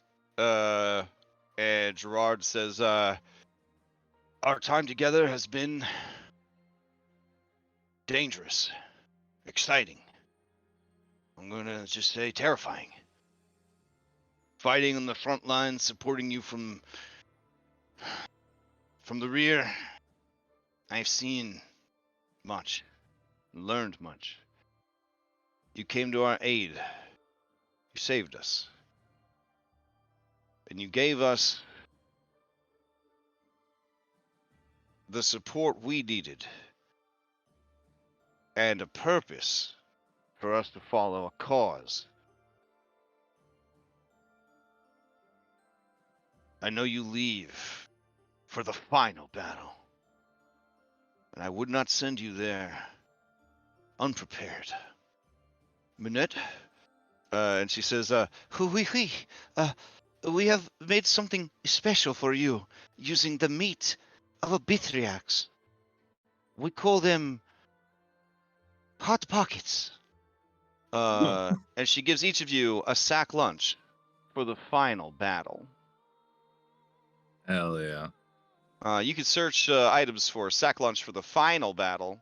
This, as an action, you snarf down this tasty meal, gaining 2d8 plus 2 real hit points, and the benefits of a potion of heroism.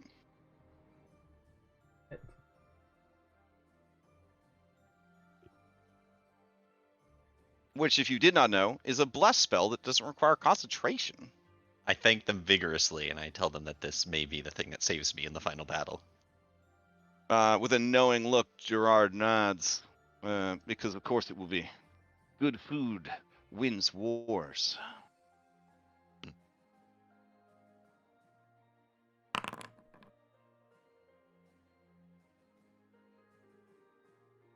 Sweet. So Potion of Heroism also, I believe, has an hour-long duration. It is a good item. Consumables are really good, y'all. Yeah. Like, consumables are really good. Oh, They that are reminds me. underrated. People Shed don't use your them more. Final Fantasy kid tendencies and start drinking potions and using scrolls, because they really are good. Yeah, that reminds me. We got a scroll of Circle of Death. Guy, You want a final boss to have unlimited 9th level spells? It's just scrolls. You don't have to cheat. You don't have to cheat the game. They're rich. They're the final boss. Give them all the 9th level scrolls you want. Like, it's that easy. All right, sorry, keep going.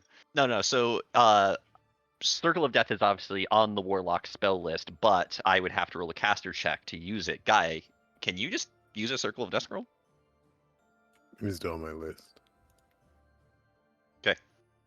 If it's a spell circle higher than you have access to, you would have to make a caster check. Do you have access? And you can have it either way. I think you'd have a better chance of casting it than I would, but I mean, if it's not on my list, I won't be able to cast it. It's only for... Oh, it's on my list, yep. Oh, wow, I think okay. it's a 6th level spell. It's from... Yeah. It's because I have one singular point of sorcerer in me.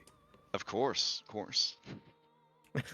I've probably told you by now about my one guy that took like 5 different classes, multi-class. It was just so stupid. Yeah. Anyways, it's good feels to have every spell in the game accessible. Mm-hmm. So, guy will take the scroll. I can access 6th level spells, so nice. And I mean, I've tried to give this to him many times. I feel weird not having his consent to give this to him, but before we go into the final battle, I would give Aragorn the scroll of lightning bolt I've been holding on to since like the beginning of the game. All right, I will add it to his sheet. Oh, you could just give it to him, right? But his player's not here to accept it. Yeah. All right, so I'll grab it for him. Well, hold on. Oh, hey, look at your inventory. I don't see no scroll of lightning bolt. It might just be in my notes because it's been for so long. But I know for sure I've never cast it. I'll add it to his list. Let's see. Sir Tyrion gave it to us in the original. Oh man, that's way back. Yeah. Yeah, like this was before the Battle of Drellin's Ferry. He has it now. Now. Thank you. So we're ready to get this party started? Yeah. Okay. Then that seems like a good time for us to take our break. Alright, see you guys 10 minutes ish. So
All right.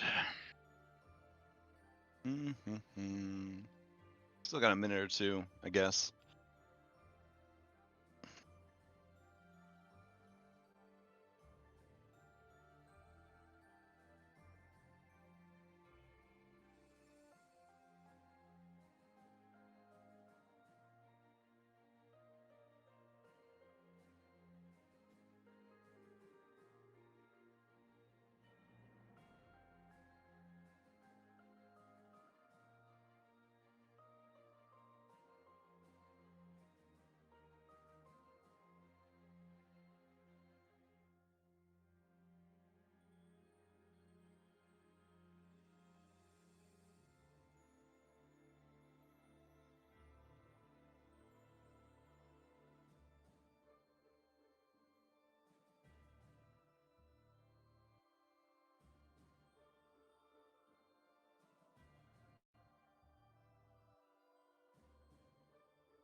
I'm back.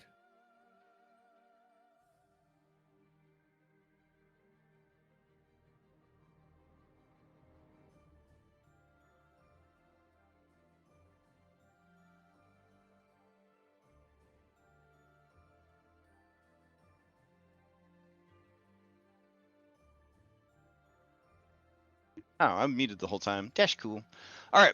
So around 10 in the morning, as you guys have finished your heroic feast, finished your goodbyes, finished your preparations, the sounds of war echo through the meeting hall where you take your feast and prepare for this teleportation. Emmerstal is worried about leaving the town, the city, for any amount of time. He's going to drop you guys off, and he's going to head back, depleting his spell slots in the progress. While he is gone, everyone else here will continue to guard and protect the city of Brindle against the siege. Okay, so you got your B team down here, and then we got all of you all right here. Okay, this B team's not going. Jert's gonna go. And Regirix is gonna go. She is not a B team member. But her business and reasons are her own. Let's see if that's too many people for him to bring. That's the other thing.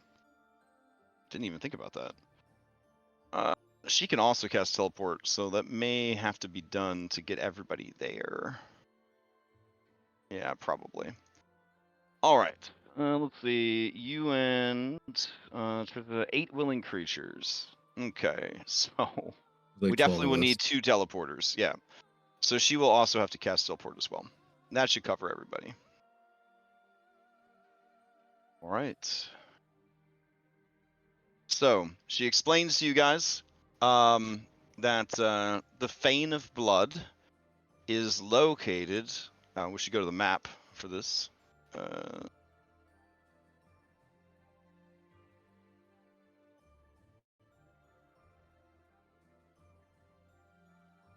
All right. The Fane of Blood is located in the Wormsmoke Mountains.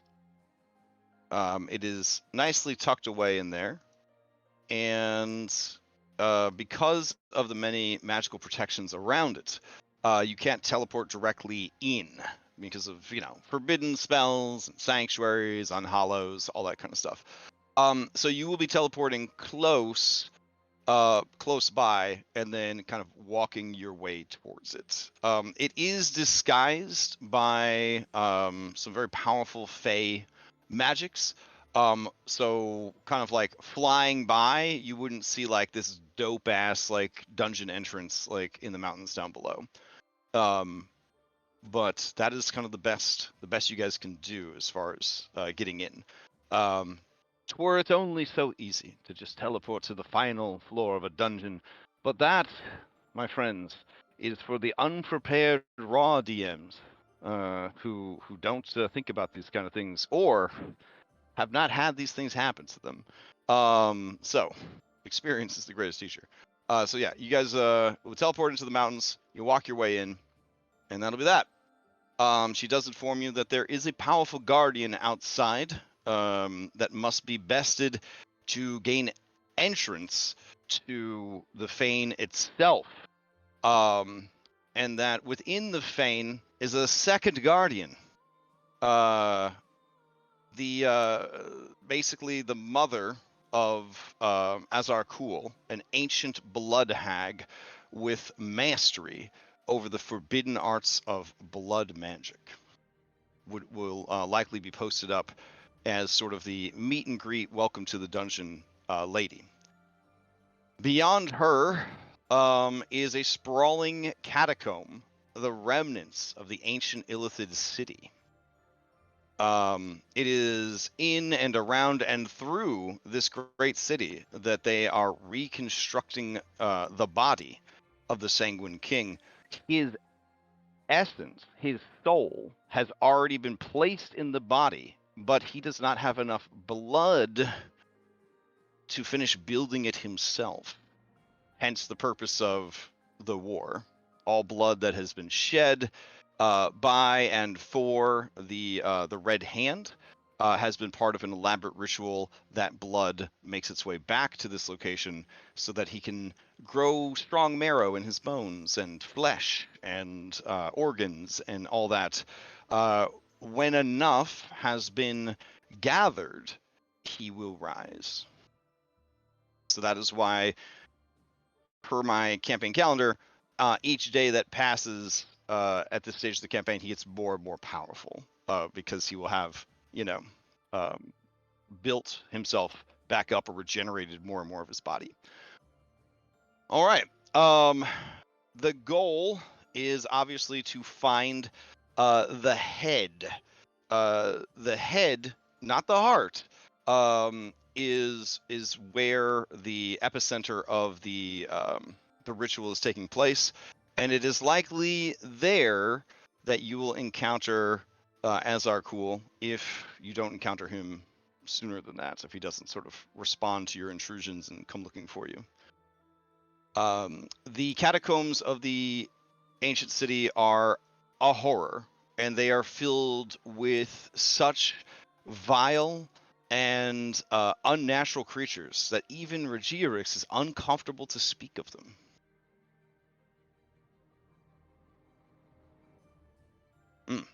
All right.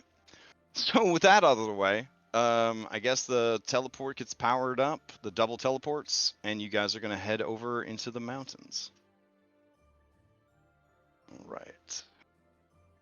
Take you back to the roleplay scene real quick.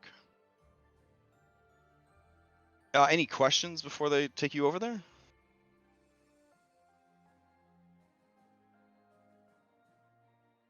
No? Okay. All right. It's just calling back to memory the first time we went to Wrath Keep, we saw a mountain troll outside of it that we were like, why is this here? It doesn't belong here. It must have been displaced from the mountains for reasons. Anyways.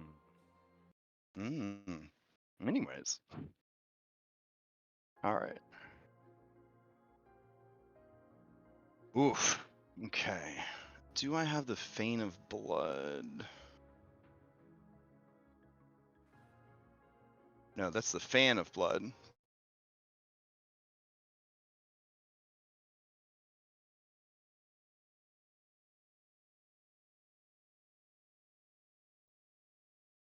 You just have like a big thumb finger that says number 1 in blood. Let's see. Handouts chew up so much resource. I try not to have too many handouts.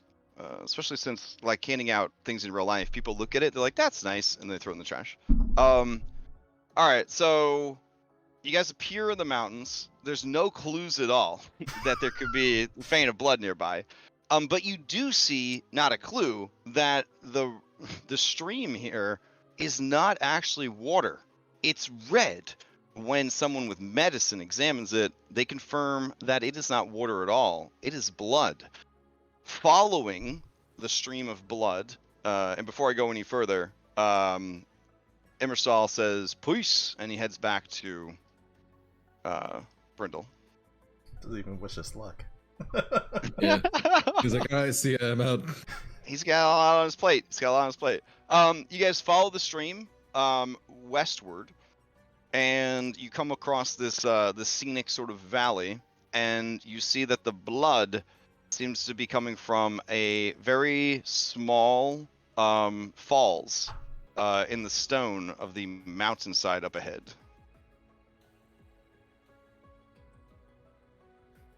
Suppose we know where we're going. Yeah. Most definitely not the red dew of the mountain.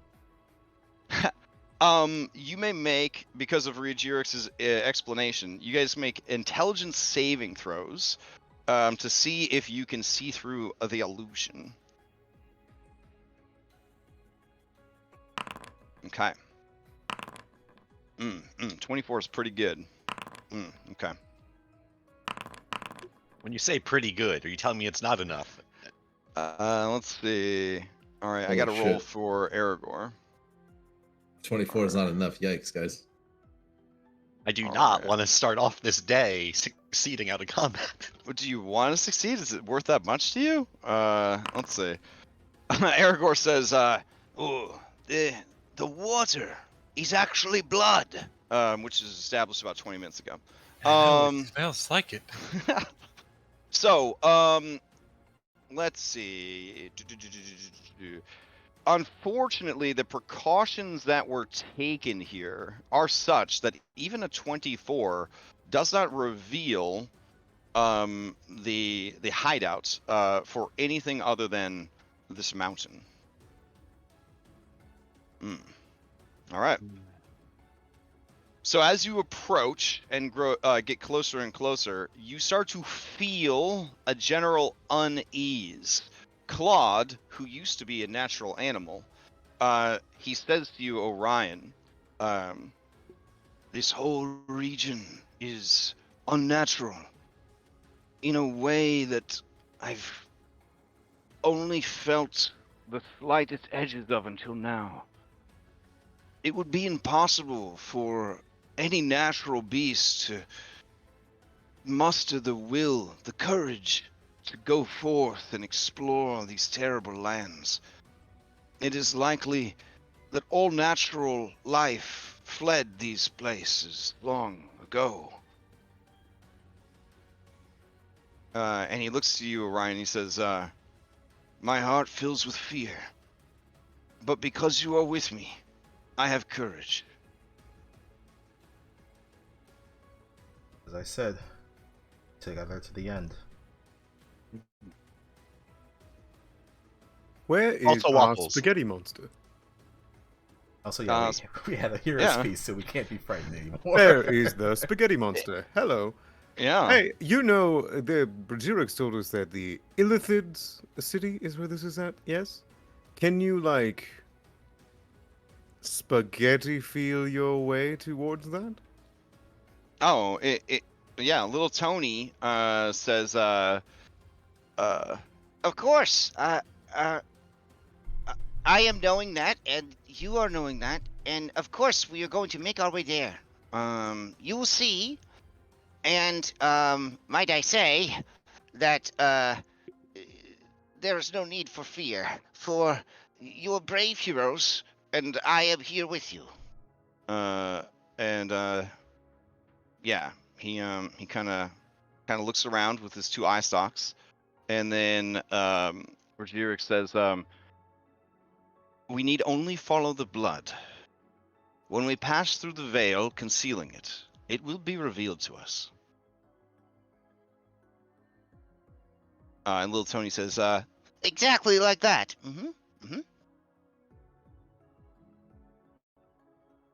Those little toots of his are not fear, but of anticipation. Yes, yes. Well, I don't know. Heroic feast can only feed so many, but I think maybe he is too wise and too smart to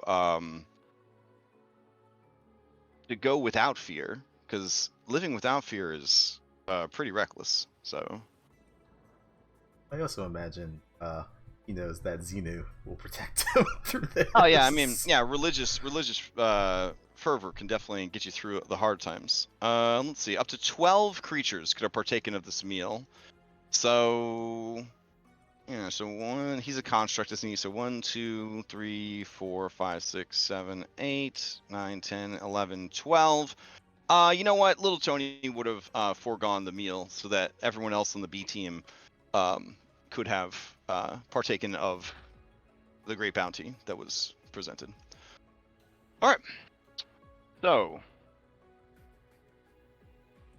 as you guys continue to follow the very slight trickle of blood, the small stream through the mountains, the only tell that something is amiss from a distance, you feel that oppressive vibe that Claude was picking up on first.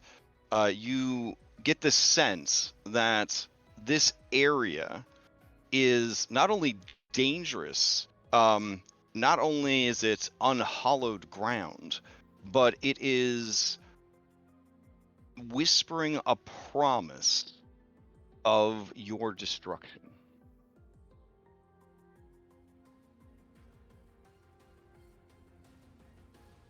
Right. So let's see what we got here.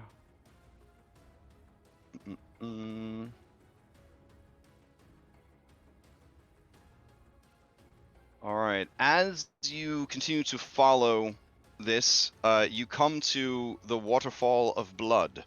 It's only about 25, 30, maybe 40 feet across, which is, why you're able to see it such a great distance. And your adventurer sense tingles, but more so, Layla's perception. You know that there is an opening behind the waterfall. And I would point it out to the others. Okay.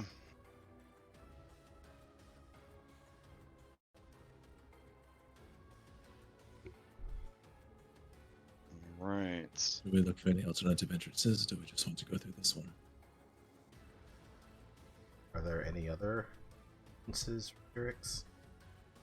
She says, I'm sure there are, but none that I know of. Our inability to see through the veil makes me cautious that such endeavors would just have us walking the mountains and underdark tunnels of the region for days at a time. We can't afford to delay any longer. With every passing moment, the Sanguine King grows stronger. We have a way in. Days Alright. too much, I Good. agree. It feels like a trap that they would leave such an obvious entrance. I mean, it's got some trap vibes for sure. It's got some trap vibes for sure. We'll just have to survive it. Probably also confident that someone would be stupid to come up. Is it dark inside this entrance? It's hard to So- tell yet because the blood is not opaque, so you'd actually have to pass through these blood falls to get in. There's no buffer behind the fall where it's we're definitely have to walk through the blood itself to get there. Oh, for sure. Baptism in blood to enter, for sure. Yeah. Well, I snap my fingers, I summon an umbrella, and I open it up and try to pass through. I would not do that just yet. Oh. Well, considering the fact that we're well known that the entrance is guarded by one of the most powerful blood witches that's ever existed, and we're wandering right under the thing of blood, that could be exactly what she's waiting for. Open suggestions. First off, let's see. I can teleport a few of us through. Maybe we investigate the fall first before we waste the higher resources. It may not be necessary if it is just blood. Yes, and perhaps they've already warded against teleportation. I'm gonna do an investigation check. Okay. Is anyone using detect magic to aid with this, or are you just kind of investigating it all natural? I'll aid him in investigating. All right. Do you have detect magic or no? I do, but we would have to spend 10 minutes to ritual cast I have it. a scroll if you would like me to use it. Yeah. Okay. Yeah. Ryan will just do a survival check. Okay. Surveying you. All right. It's a very good survival. It's a good investigation. All right. Detect magic reveals something startling. The blood is not magical. It may be safe to pass through. And the blood's coming out of the cave, not going into it, or like. It is a waterfall, so Yeah. on the cliff up above, it is pouring down from above. Okay. You could climb up and follow it to the source if you wanted to. Orion, with your survival, you confirm what Claude suspected. There's no sign of natural creatures in the region at all, which is in its own way very startling. At the mention of the blood falling down as the waterfall, and then there's also a source, but then that would also mean that it would have to be collecting somewhere. But it doesn't look like we passed by. Well, it's collecting in so much as like there's a pool of blood, and then it trickles away towards the east in a stream.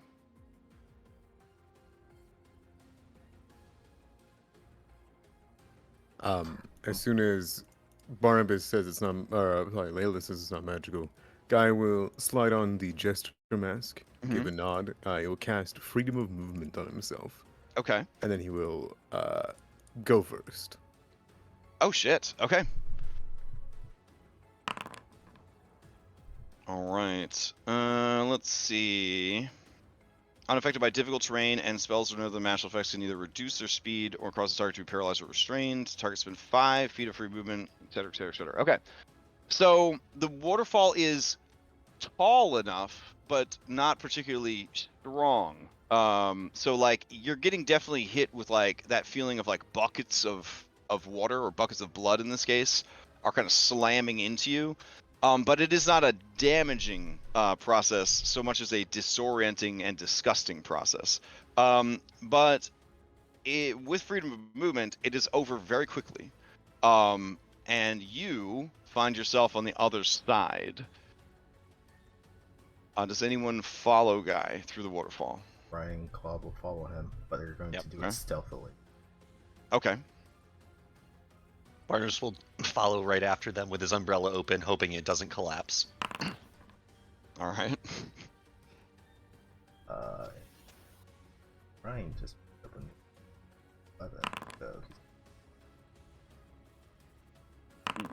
Oh, wow. Will not Okay. push in stealthily because she just wants to get across it as fast as possible. Okay. All Dirk's just gonna walk through. All right. Thanlin follows you. Okay.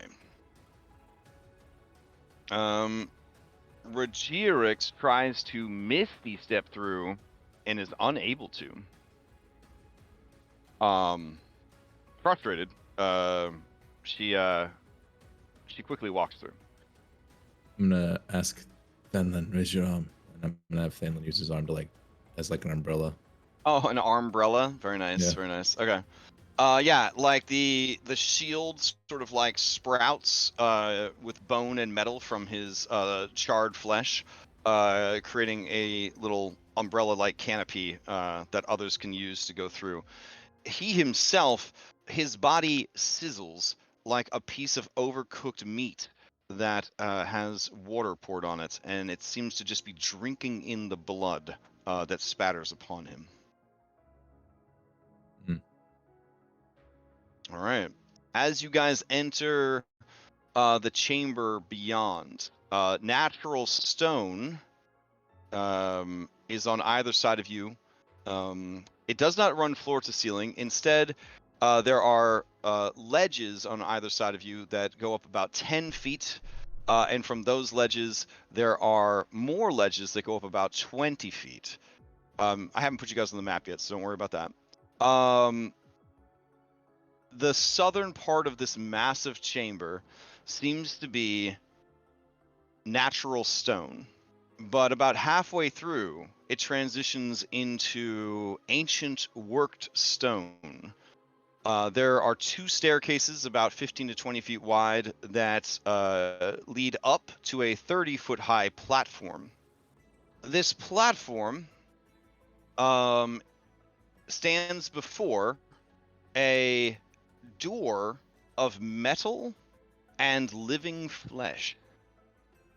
The flesh squirms, and many eyes peer out from the door. You can see to either side of the door are what look like wells of blood, and they slowly trickle down channels cut in the floor to a drain in the center of this raised platform. Standing on the platform, looking for all the world like a statue, you see a dragon made of bone and crystal. Oh boy.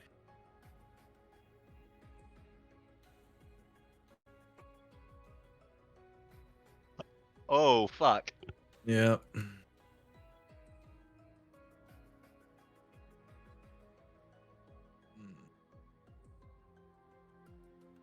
Man, why'd you guys agree to this?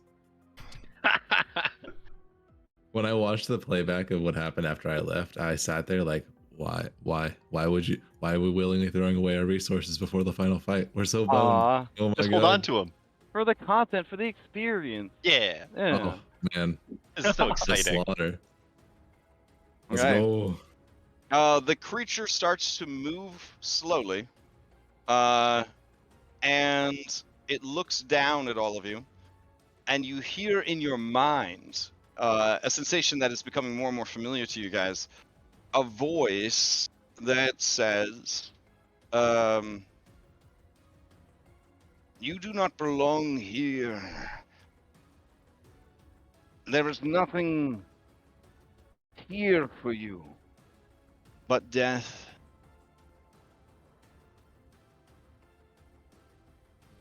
Please, turn away. Find those you care about and flee. This land is doomed, as mine was long ago. I know now the folly of standing against them. I would hope to never see others share my fate.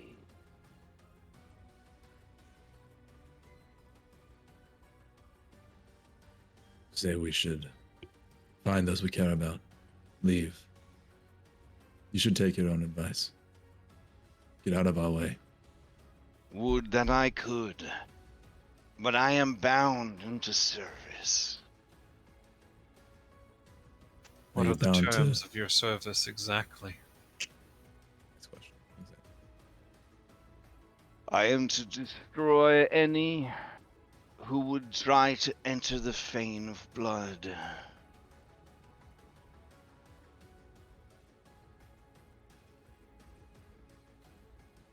Are you bound to also not reveal how to release you from that?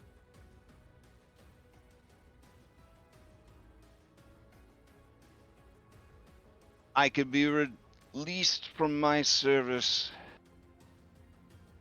in death. The true death that I defied.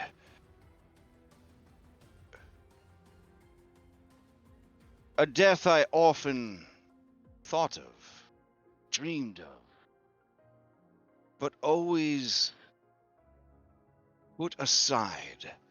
There was always more to do. There was always more that needed protecting.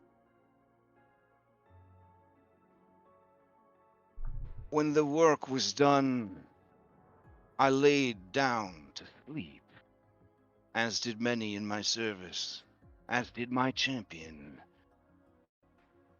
But when I felt the return of the Sanguine King, I rose to face him.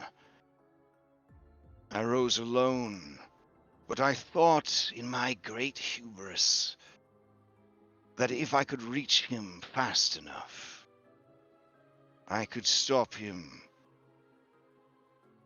alone. I did not realize the great zealous force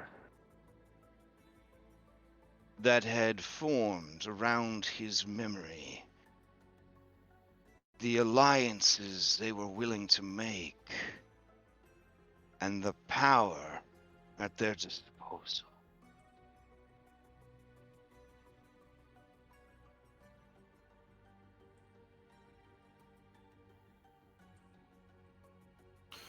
What happened to Radriar? Did he find you? The eye lights dim, and the creature says, I tried to reach out to him, as he tried to reach out to me.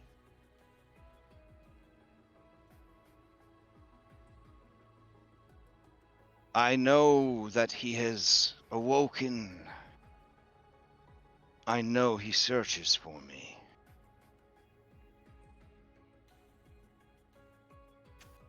But, so Ark, at this point, you can, jump in anytime.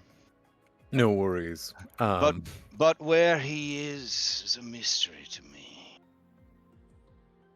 At this point, I feel as though perhaps watching from the entrance, I would imagine, would be the slow-moving, probably what could have looked like a statue or a corpse. Already here, waiting, would stand out and begin to stride in front of the group. Astride a beautiful, resplendent, decayed dragon. And he would look back towards you all. The eye lights brighten when you come in. Notice, yeah.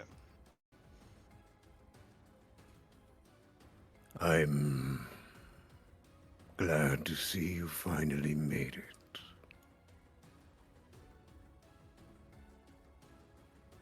Is it done then? Did We you missed you, old kill man. him? Oh, we did it. And what of the dragon? Bithrax is slain. So is I General hold- Karn. I hold up the sacked lunch containing a Bithrax. If Radriar could smell, he would. Yeah. Instead, he coughs at the sight of it and leans off the side. Then perhaps there is still a chance, isn't there? But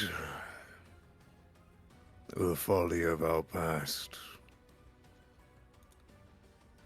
Perhaps it is best that those of your world save your world. But remember clearly, when this is done, and truly done, lay yourself to rest, all of you. He gives a specific look to Barnabas. Barnabas furrows his eyebrow and kind of glares back at you a little bit. You know not the tax it will take. Even in benevolence. He will pat the side of his mount, as though it is a gentle and careful friend, maybe similar to Claude. And he will gently pat it on the cheek, and let out a little groan in Draconic. It is over for you. I should have never brought you here. And he will let Zavasite pass on. Oh, dang. All right. Because Edgelord, it doesn't just desummon, it just straight up fucking dies and rapidly rots in front of everyone.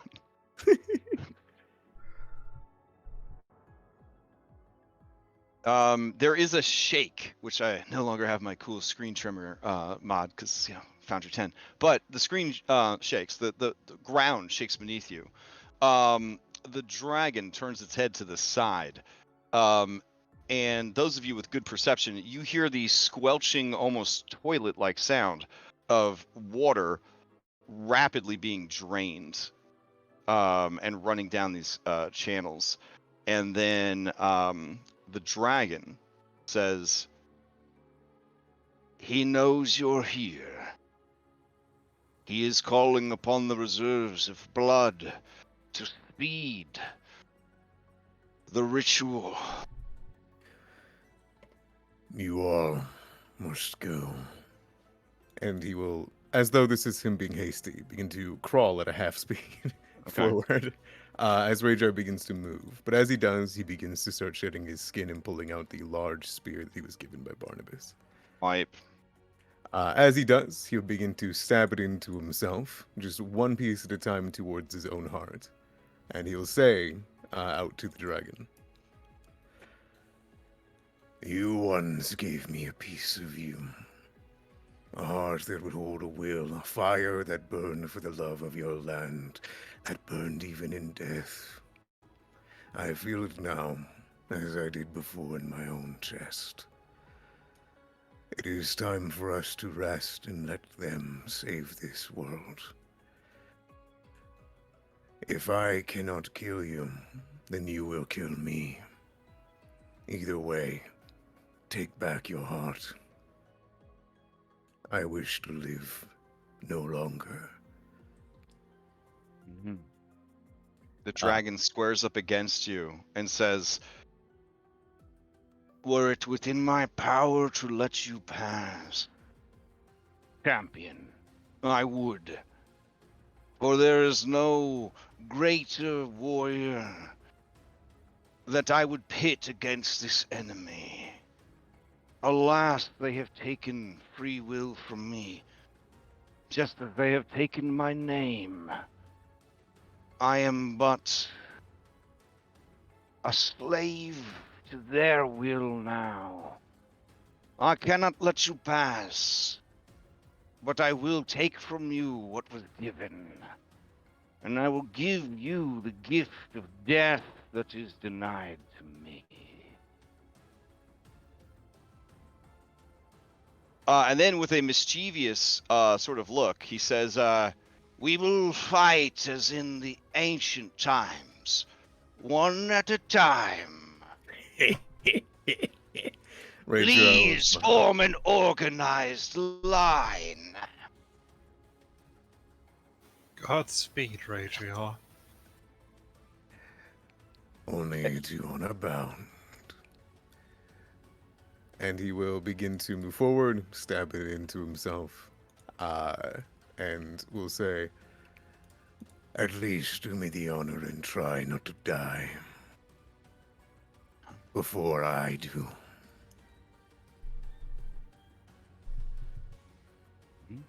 Best of luck, Grandpa. Rajar will give you all one last nod as though looking on at his grandchildren. A remnant of an old time. And then he will launch himself into the air with bone, blood, and crystal towards his patron. As you do, Rajar says to all of you, "It's better this way. He couldn't enter anyways. The unhallowed effect on the Fane would prevent him from entering since he's undead."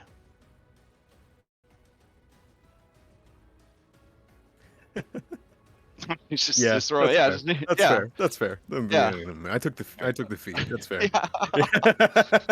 All right. All right. So as you go to fight him in the old ways, this is when your adventuring party would get in a line, and then only the person in the front line could fight the monsters, and they would have to form a line, and only the front of their party could fight. Yep. Yeah. Right. Yeah. While But- they're having their 1v1 battle, we're just gonna sneak off Sneak to around the the- side. Yeah. Oh, no. You misunderstand. This is definitely him fighting all of you, but he's fighting you one at a time. Yeah. Oh. Okay. Wink. Oh, but that does he's mean honoring his boundary. that once Rajar is defeated by him, he will turn on whoever is next, essentially. Mathematically, as much as I love Rajar, he is not going to be able to 1v1 this guy. So while he is keeping him distracted with this final sacrifice, you guys still need to get this fucking door open. Oh. Ah, yeah, I don't know what you thought was going to happen, but It's so easy. yeah. All right. So how we will handle this is as essentially as a skill challenge. I think would be the best way to do it, because mathematically, I think this guy could probably dismantle you in a single round, if maybe 2 rounds. But what we will do is, if you don't have the door open by the 3rd round, Rajar will be destroyed, his essence incorporated into the dragon, and then the dragon will, of course, turn on everyone else. That sounds pretty good to me. All right. You guys probably can't see the door until you get up on the ledge, but we will move Rajar and the dragon down here and throw a little dance on them to show that they are fighting. The rest of you, I'm assuming, would run past this battle and try to get up onto the platform with the door. All right, fair enough.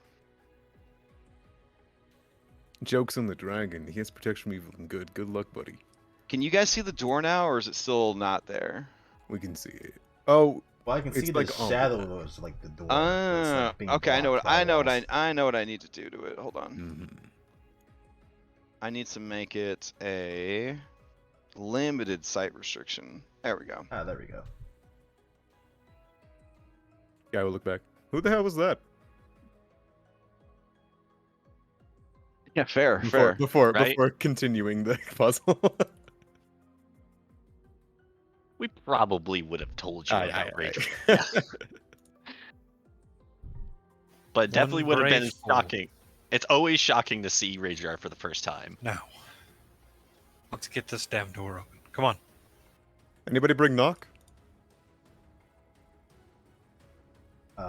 This door is made of flesh and blood and stuff like that. Yeah, it's made of bone and iron and flesh. Yeah. This seems magical AF. Can I try to make like an Arcana check to discern the magical properties of this door? Yes, that sounds good. So why don't I throw everybody into a static initiative while you figure this out? Let's see. I get Guy in there. Jert, Layla. So big smoosh right here. Big smoosh. Let's see. Aragorn, since he's not here, we'll just play it without him, and I'll just reduce the amount of successes that I have written down to compensate. The cleric missing a... Oh, no, sorry. The sorcerer, maybe even worse than the cleric. The sorcerer missing a skill challenge. No, it's probably the worst if the cleric misses the skill challenge. Or the best if the cleric misses the skill challenge. Let's see. Who am I missing? 1, 2, 3, 4... Barnabas. There you are. Okay. Your token's so red that with this lighting, you're like invisible to me. Okay. Alright, so there are 3 skills that will have a lower DC. This is a very difficult, safe to crack, essentially. I will allow, because you're not going to, from this point on, have the opportunity to do a long rest, I will allow the use of long rest features to either auto succeed if they're really, really clever, or give you, you know, some good advantages if you are looking for them. All right. You have 3 rounds. There's only 5 of you now. So I'll lower that. Okay, I need 10 successes by the end of round 3 to get this door open. 10 successes by round 3. Okay. Might take one of my potions of heroism right now, because I have 2, so then I can re-up at the final battle. Because the door is alive, it is a creature in its own right, sort of. I would allow attack rolls to be used, but any sort of attack roll is going to count as attack roll. So if you continue to do attack rolls, the DC will continue to go up each time you do an attack roll. Okay, yeah, because Thanlin was suggesting we do something with their, or rather, Carsifona was suggesting we use one of his features to use a spell. Okay, so remember, long rest features will give bonuses and count. Short rest features, you will have opportunities to use your heroic 10-minute rest. So they're going to carry a lot less weight. They certainly would not at any point warrant an auto success. All right. All right. So everybody just rolled some initiative. Jert, you're up first. What's your contribution here? Okay. Let's try to figure out how to open this door. Ooh, you know what? Okay, I have an idea. I'm going to use something. Okay. All right. I'm going to take out a different weapon that I have been holding onto for quite some time. Out of my bag, I pull out a crystallizing javelin +1 that was made by Barnabas. Okay. Here we go. As part of an action, when I activate this, the creature is... You said this is part creature, right? This door? Yeah, it's living flesh, but also a door. Okay, I'm going to attempt to hit it with the crystallizing javelin, which would force a con save before it turns to crystal. Okay. All right. Oh, shit. Ooh. All right. A 27. DC 18. 27 is going to hit. Let's see.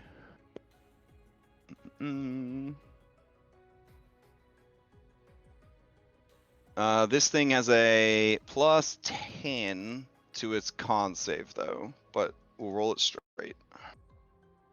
Hey, that's pretty close. All right, so it makes it with a 20. Just it the almost average. failed. Almost failed. That would have garnered a second success, but you do garner 1 success. All right, excellent. Okay. Yeah, so he just kind of throws the crystallizing javelin into the locking mechanism to try to crystallize it to be able to smash it.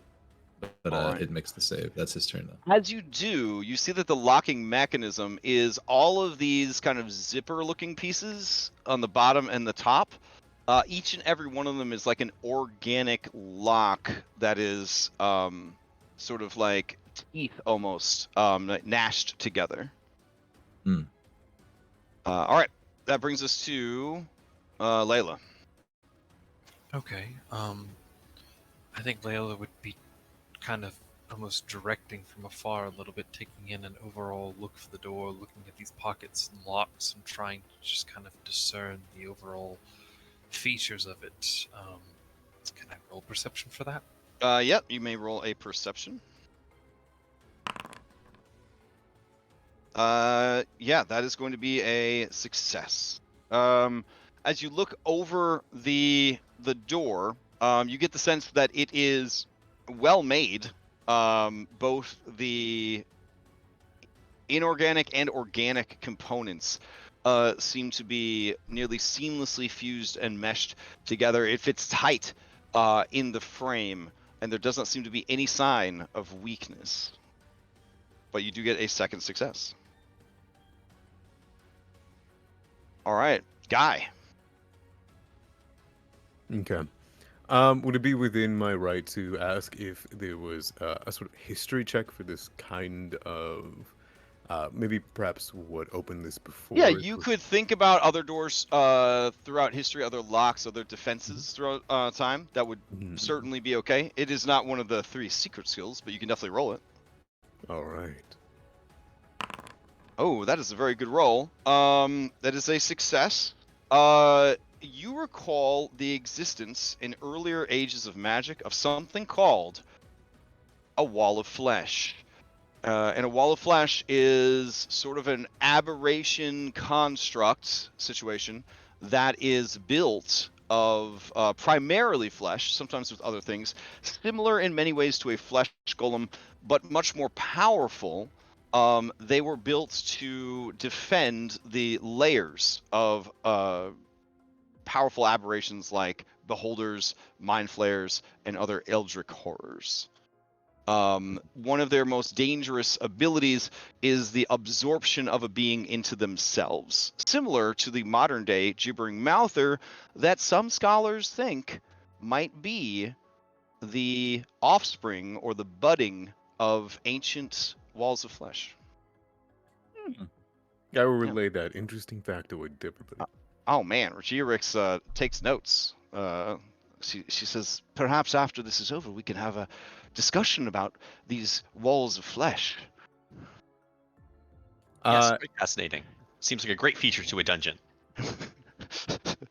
Okay. Orion, does your racist bow feel anything about it? Get past to Orion. So Orion and Claude, the tag team. What are you gonna do? Okay. You're on schedule to make this happen. You're at 3 out of 10 with 7 more checks remaining. Just gotta nail every single one. Yeah, no pressure.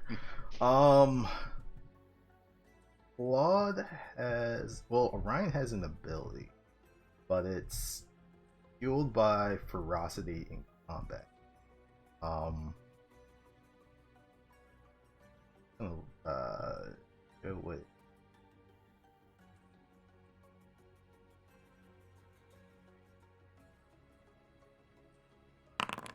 it's called Primal Shout. As an action, you let loose a menacing bellow. Each creature of your choice within has to make a wisdom save or be frightened of its turn. I would like for Claude to amplify that with his roar, and essentially I would like for it to be kind of being used from Claude so that he makes a intimidation check as he bellows. Building off of the knowledge from Guy, you do not think that the door would be subject to any sort of mind affecting things like persuasion, intimidation, fear, or anything like that. Damn. All right. Yeah. If Guy had not made the check, again a 28 on his history, I would not have told you. I would have let you do that, waste the resource, and automatically fail the check. All right. Okay, then my fallback is that Orion is going to, with that knowledge from Guy, he's going to then just try a survival check. And try and see if there's a way to somehow get it to move aside. Okay. Hearing that it is a creature and that it likes absorbing things, I would say that you could try a survival check to see if that gives you any ideas. All right. Oof. Okay. So you just make it. You get the sense that if you were to offer it fresh, and in the best situations, still living meat, the fleshy surface would probably pool towards that offering, making other areas thinner. So that is a success. All right, Barnabas. So Bless is not going to help me on skill challenges, which is not good. So I'm going to pull a desperate gambit here. You can tell me to fuck off with it. I'll just go to something basic, but I want to try to offer something that's very precious to me, something I've been carrying for a long time. I have the Eye of a Jabberwock, which is very highly unstable, meant for the construction of the Fire Wand line of destruction, and notably it says that it could blow up in a spectacular fireball-esque way. Can I shove this in one of the various orify and try to blow it up to achieve some effect? So you want to blow it up on the creature? Yes. Okay. Yes. Let me see the stats for it real quick. All right. I got Jabberwock, Tooth Bullets. I'm sorry. This is one of those things that we never had an item for it, so it's in my treasury list. It was part of our grabs from the Jabberwock fight. And you only got one of those eyes? Yep. It is the soul one. Let's see. It is worth 3,000 gold from what I recall. I just watched the episode recently. Very probably the most valuable thing that we're holding. All right, this eye can be crafted into a Fireline wand, but it has never been crafted. No. And then the wand has a chance to explode, not the eye. Right. So you would just be offering a very nice eyeball to the creature. Does it want a Jabberwock eye? I would say that you could certainly try to feed it a Jabberwock eye, but in order to not get absorbed yourself, and essentially you are distracting the door while others are trying to find a way through. I see.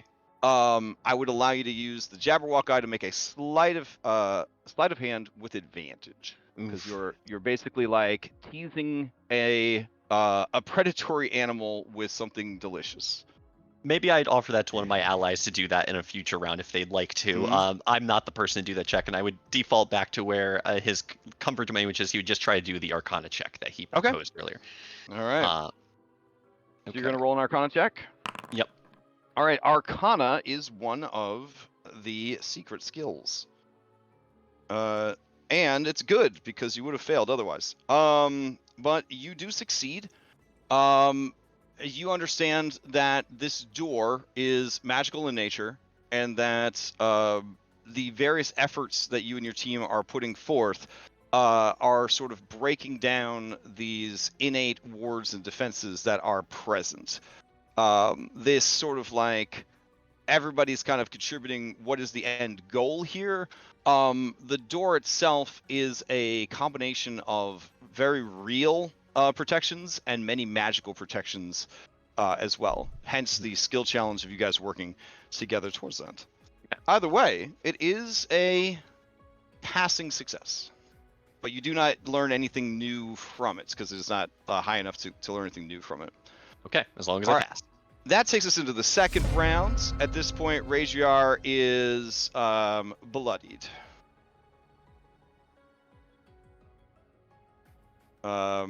You got any a quick cutscene for us over there, Rajiar? Oh yeah, I would assume you would see from the side, kind of hooked into its back, spinning around. I imagine he's got the great spear lodged into its spine, and with a big resounding pull of its spinal cord, the massive Dracolich would probably send out gemstones that skewer through him, pin him into a wall, and the Dracolich would probably rip him in half as he'd lose an arm and a leg, but continue flying forth.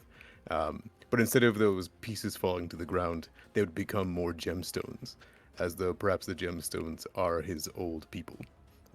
Oh, listening beautiful. Across its body. All right. I love it. I love it.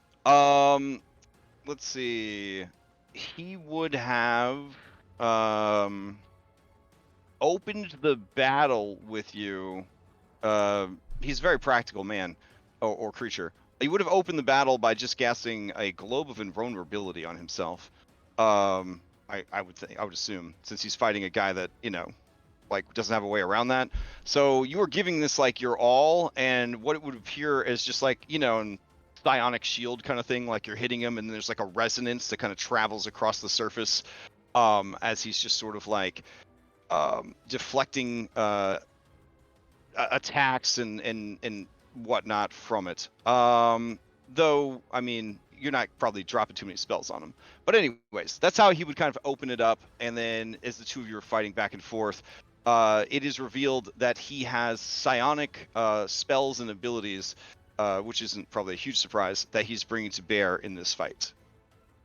This cutscene's important in case you don't make the challenge. You probably want to learn a little bit more about the monster before you face it.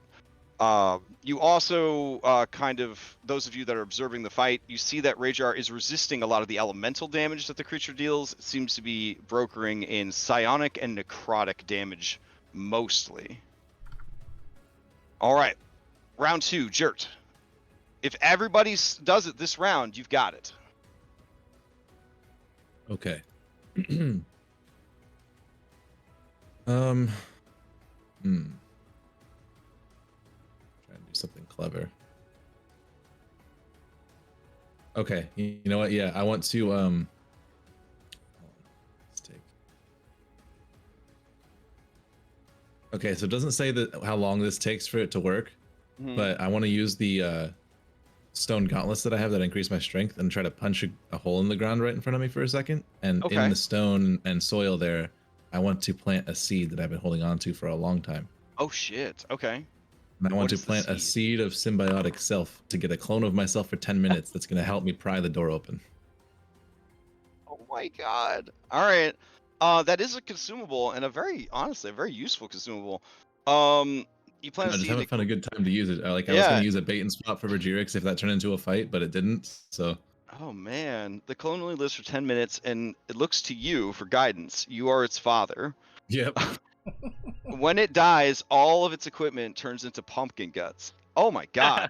Yeah, You're got this willing during to the Halloween event. sacrifice what could have been the most action economy breaking 2 jerts for the final boss battle for this door. I'm going to say that's an automatic success.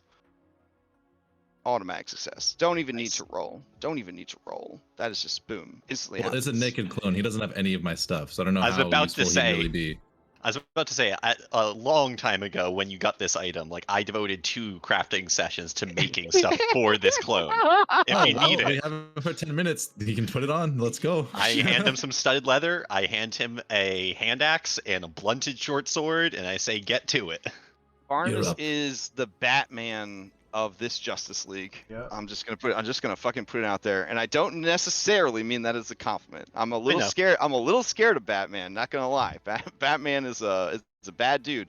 All right. Yeah.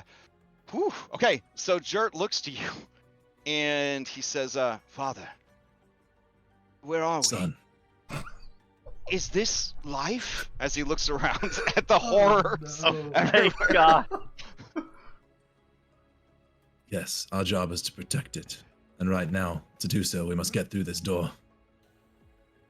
This door right here. Yes. It's a door. I will do whatever you tell me to do, Father. Follow my lead. And he's Okay. going to grip one part of the mouth of teeth, Mhm. and have Jert 2 grip the other side, and they're just going to try to rip the mouth of the door open. Okay, Regirix is taking crazy amounts of notes. She did not know you had such a wonder in your possession. Just a little Yeah. bit of a nosebleed from her. Yeah. All right. Thinks about the possibilities of 2 jerts. Oh dang, Layla. Oh, is that a SpongeBob Takes Patrick to Work reference? Because goddamn, it kind of has that feel. Like the auto success is an auto success because it was such a valuable item. It is certainly not because Jerk Bandon, alive for only a few seconds, is certainly not bringing a lot to the table. Yeah. All right. Fair enough. Yeah, and it's 10 minutes, yeah. so we might get him for like a little mini fight if we go Oh, into yeah. one immediately. We'll see. Absolutely. Okay. Fantastic. Layla, to you. Sure. So I have this ability called Fey Survivor. I've grown to know lands twisted by the Fey, distorted by magical pollution, or places warped in unnatural ways, and can use survival checks in place of Arcana checks. So I feel like this makes sense for an unnaturally This is the warped most thing. perfect time for this to ever come into play. So, I will use the lower, slightly raised because Arcana's been used, but the much lower DC of Arcana if you would like. Yeah, and I get to use survival in its place and get advantage on it. So, Beautiful. I'm happy to Alright. see this ability get. All right, beautiful. All right, so that is a success. All right, and then Arcana goes up a little bit more. All right. So with this check, you realize that this door has no means of direct attacking. But if anybody were to push their flesh against the door to try and force it open, if they touch the flesh and not the metal, they would have to make Constitution saves or be absorbed forever by the door. Okay, yeah, Okay. she definitely lets everyone know that. To Okay. only touch the metal. All right, you're sharing this as Baby Jert is getting ready to just push his whole body against the fleshy door to get himself through it. And I'm assuming Dad Jert, you pull Baby Jert back, and then you put his hands onto the metal bands of the door and explain that that's where he needs to be pushing hard on the door. Got it. All right, success. Guy, to you. All right, Guy will look at the door, understand that it's kind of like Thanlin Jr. Well, like Senior. It's like Thanlin on way up there. Yeah. So who is making these? Well, I guess it's not Regirix who made this thing. Yeah, she's she's fascinated by this thing. First thing Guy will do is that noticing that Orion might be struggling with things of nature versus a thing so unnatural, he will bardically inspire Orion. Oh, okay. So do you want to use instead of rolling a check, you want to bardically inspire Orion for his check? I was gonna do both. If that's okay. You get your stuff back on a short rest, so I'm gonna say no. It would represent your effort here if you were gonna boost his rolls. Okay. No worries then. Yep. All right. In that case, I think that what Guy will do instead is gonna play bait and coy.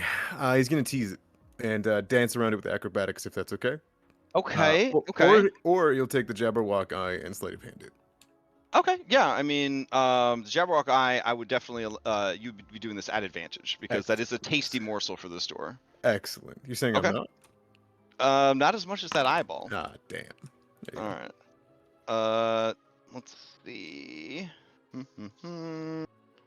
Okay, so sleight of hand is not, believe it or not, one of the things to open a door with in this particular challenge. So this is the standard DC.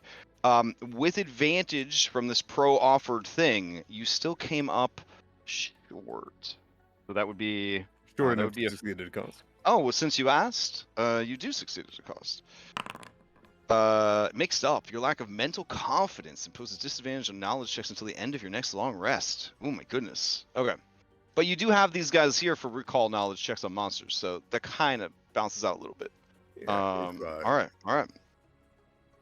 That counts as success. Right. Yeah, so because you succeeded, and you did offer this up as a sort of sacrifice to get it, and it is a good resource, but not nearly as good as an extra jurt. It does eventually sort of like snarf it out of your hand, and then the eye just sort of melds with the flesh of the door. So that the item is lost, but another success, and that brings us to Orion. Orion, steady as she goes. If you succeed and Barnum succeeds, you don't even have to go into a high pressure third round. You got this. Okay, as Double Jerk are prying the door open a little bit, and Guy has distracted it with a tasty morsel. Orion's just gonna burn all. I have 3. He's gonna burn all 3 charges of his primal warding, and essentially just make a shaped explosion. The kind of opening that that's being created. A number of times you regain them on a long rest. Oh my gosh. Yep. Okay, so you're gonna use up all of your long rest ability. Just try to blow a hole in this door. Yep. It's 3 and charges. And it's force damage too. Force damage. There's 3 charges of them. Each one it does a 4d8 force damage. So that's 12d8. Oh my god. Holy shit. Fire in the hole, baby. I mean, it does have to make an intelligence check to even see that something's happening, but I'm assuming that will probably be a disadvantage because it's being distracted. If you are using all 3, if you're just like, you know what, I just don't have this feature for the rest, essentially, of the campaign, I'm just going to say it's an auto success. Yep. If you want to use just a portion of it, then you would do another check with advantage, and then you still have some charges. So you're going to use all of them and just auto succeed? I don't know how I'll be able to use it in combat, honestly, of setting traps and stuff like that. If we were defending a place, sure. I would have loved to have used this on the bridge, but yeah, I'm just going to do it here. So then that brings us to Barnabas. As this detonation of magical force goes off, tearing a hole in the door, you can finally see there is a long, spooky hallway that leads off into darkness on the other side. Barnabas, what do you do to finish it up? All right. Barnabas looks at the door and into its many eyes, and it sees it straining against our efforts, and he just is like cutscene of it looking at him, it looking back at him, and there's a pulse in his red eye as You can tell me this is not enough if you want, but his once a day Fomori and I ability to inflict this door with psychic damage and try to force it to yield to us. All right. Let's see. Can you post up the ability? Yep. All right. Let's see. Once per long rest, as an action, fire a beam of energy from the eye at a creature within 30 feet, dealing 4d8 charisma. Save for half. Can also be a spell focus. Okay. Let's see. So compared to an entire ass human being for 10 minutes and 52 points of force damage, this is kind of more like the javelin that Jurt was using. So what I'm going to say for this one is you could certainly use it. I'm going to have the creature make a charisma saving throw, and then if it fails, it will be a success. Okay. All right. You willing to commit to that, knowing that the creature had a +10 to its con save? This is a charisma save. All right, here we go. It has a -2 to its charisma save. It failed. All right. Ooh. All right. So with that, the beam sort of cauterizes the hole that was blasted in the door by Orion, and then all of the efforts of distracting the more dangerous bits of the door kind of come into play. Everyone sees that this is their opportunity, and one by one, you guys pour through. Radriar, on 1 hit point,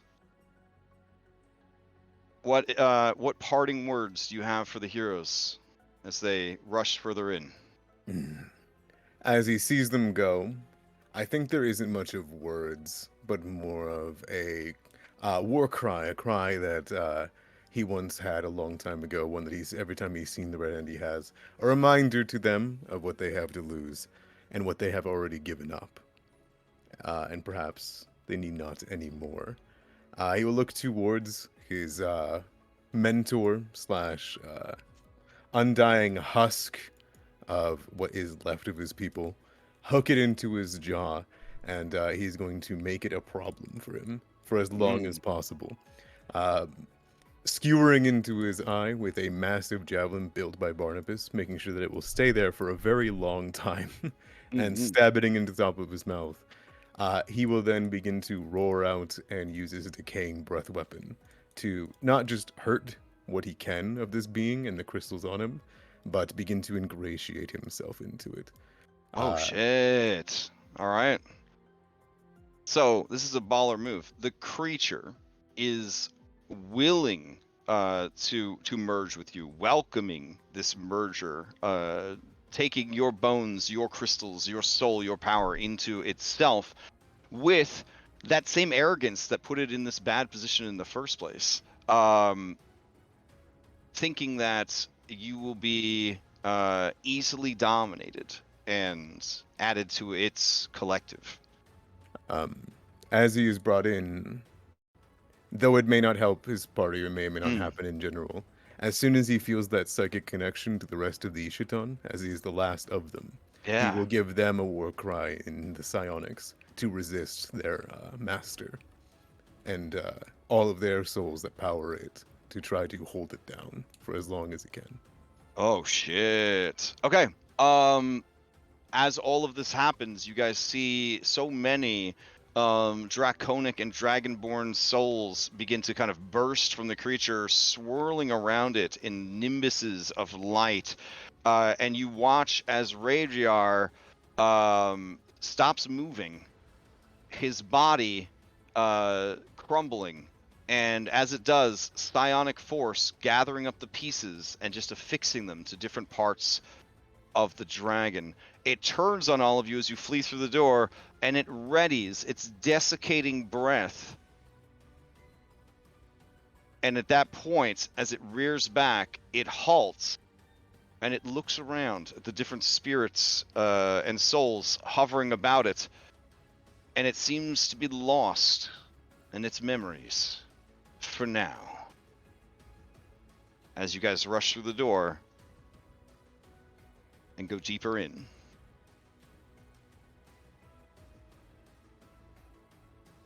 All right. and I'll end the combats. All right, you guys find yourselves on the other side of the door. The door very quickly begins healing itself back up, patching the places that were blown and burned and scorched and petrified and bamboozled out of the way.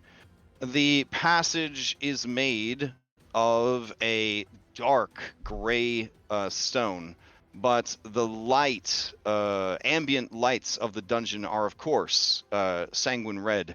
And so some of the stones have sort of an almost angry purple color, and others seem to just have the sheen of blood upon them, even if they do not. The passage goes for about 50 feet before it reaches a stairwell that descends into more darkness. The flickering continual light torches that kind of lit the hallway sporadically do not continue down the stairwell.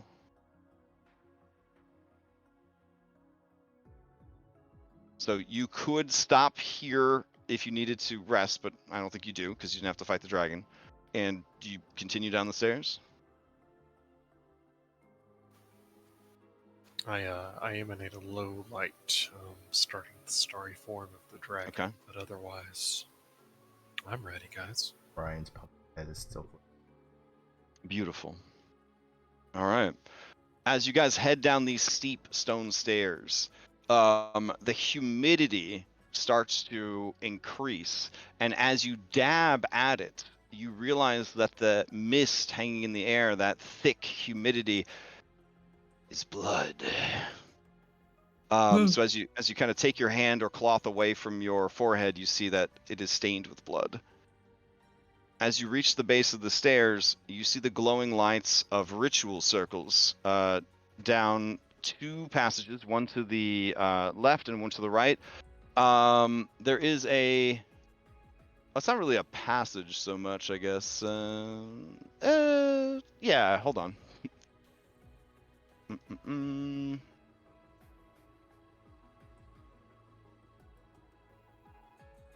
Trying to kind of... It's been a while since I saw this map, so I'm going to try to make a little sense of it. There we go.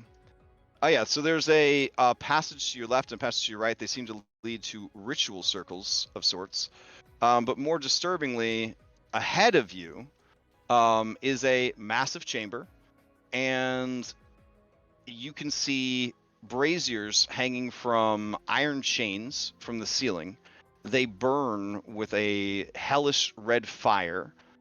There are 4 wells of blood that are just pouring blood into a central pool that is massive in size, about 50 feet across, I would say. And I'll bring you over to the map so you can get a better sense of what we're talking about.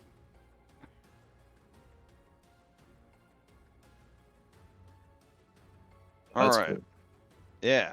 So the summoning circles I mentioned, or not summoning circles, excuse me, the ritual circles are to the left and to the right.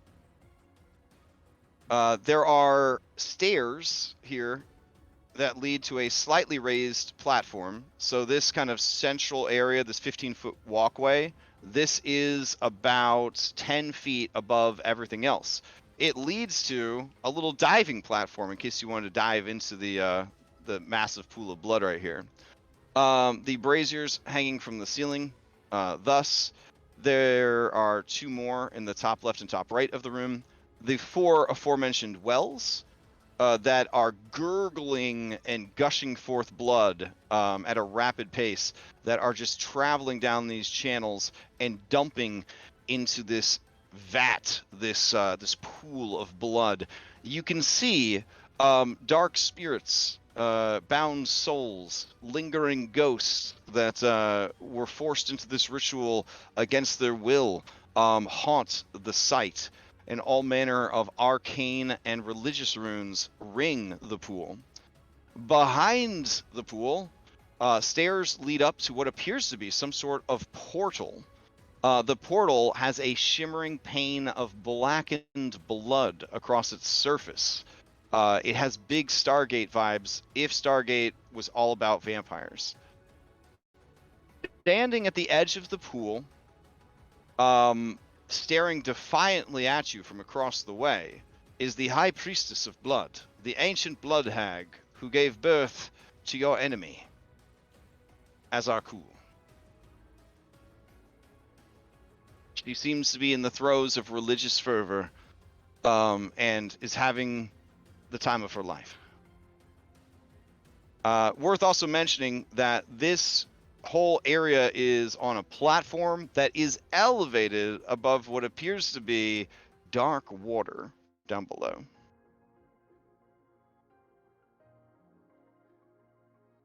All right.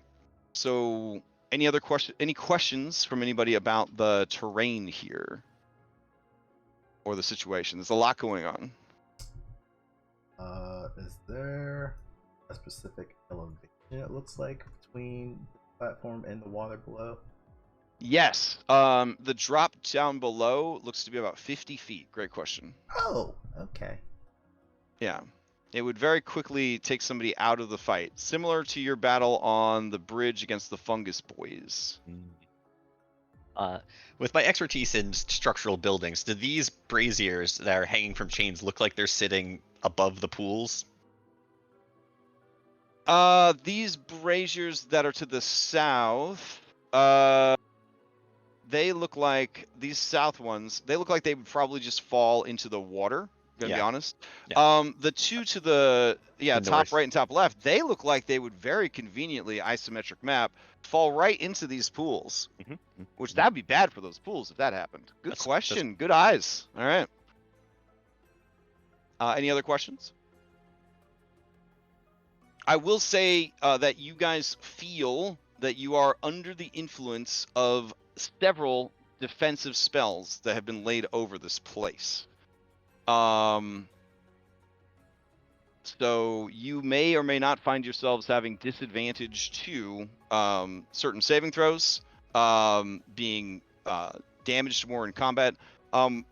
Anyone trained in religion can make a religion check to see if they can discern just what sort of magical effects have been laid over this area. Okay. Guy, this is a lot of high-level magic, divine magic. You are unable to kind of get a read on exactly what is happening, but you do know that it's bad. A dispel magic would only cover a small portion of the dungeon, essentially creating a temporary safe zone. It would not dispel it permanently, nor would it dispel it from the whole dungeon. But that's your kind of takeaway, is whatever it is, it effuses the very stones of the structure. I will relay that. Okay. I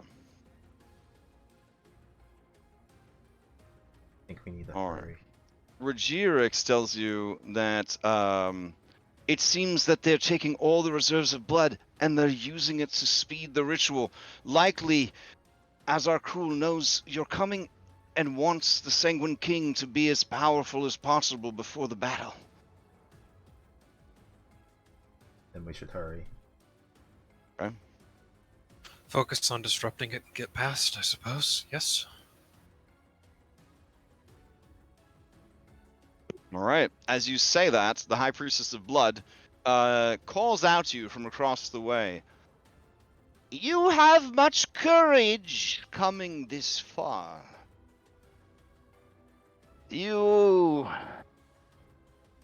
come to witness the rise of greatness, the return of the lost king, the promise of destruction eternal. You can see for your own eyes if you are able to best me. But I think it will play out differently. I think you will find yourselves speeding his return. Your blood has been spilled. It pools here. It builds his veins. But why stop at the paltry offerings you've made so far? The time has come to give him everything you have.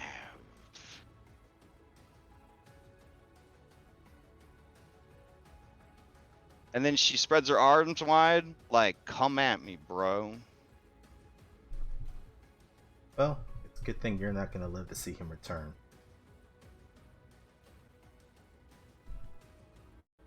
Okay.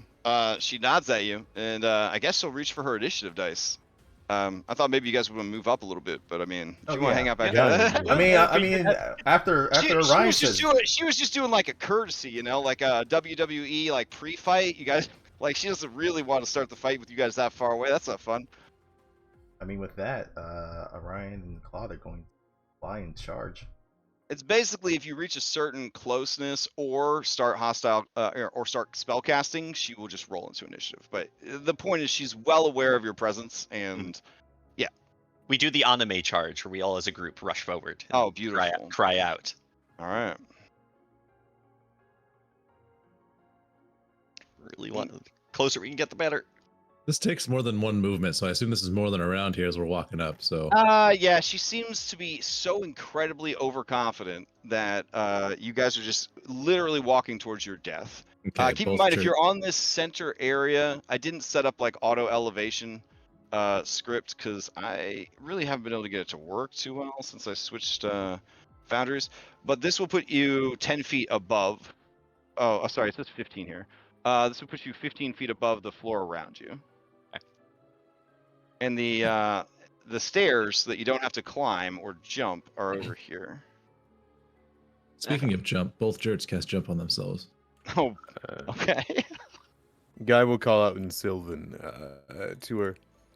You really trust your disappointment, the birth, to handle this kind of ritual? Damn. All right. She's too angry to answer, and the fight starts. Holy shit, man. Half a second. Half a God second longer. damn. Oh, All his right. count. Wow. All right. So I'll just it'd probably be easier to grab everybody. We're gonna treat Baby Jert. I don't know which one is Baby Jert now. I actually have to duplicate Jert's character sheet, otherwise you have shared HP. Oh. Oh, okay. So Jert practice dummy, Jert copy. We'll duplicate this current Jert, and we'll call him Jert Jr. All right. Okay.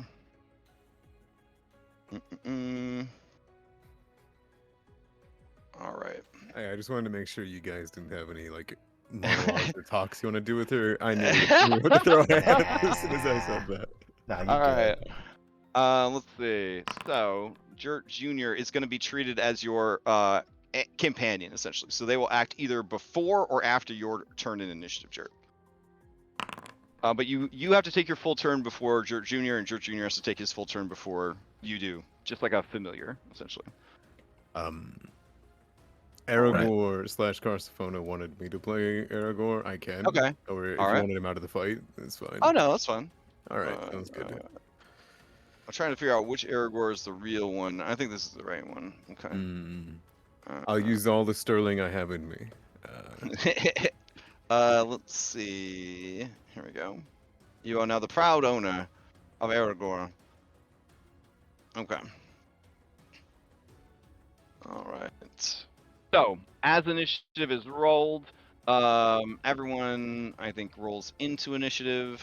I'll take Jert Jr. and Claude out of initiative.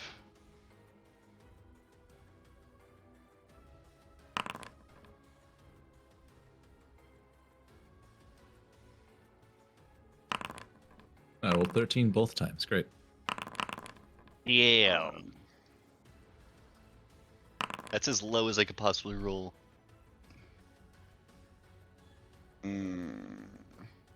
All right, Danlin's technically not in the initiative. Oh man, I really grabbed fucking shit. everybody. All right.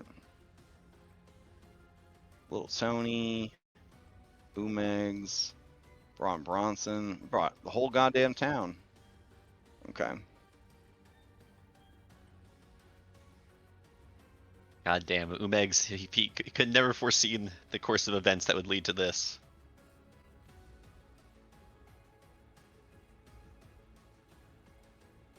Just thought he was getting in trouble with a bunch of knuckleheads at first. All right, I think that's everybody. So go ahead and start the combat. All right. Looks like Orion. You control the initiative.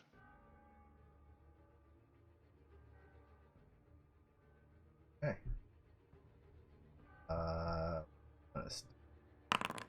Ferocity. Alright, combat 6.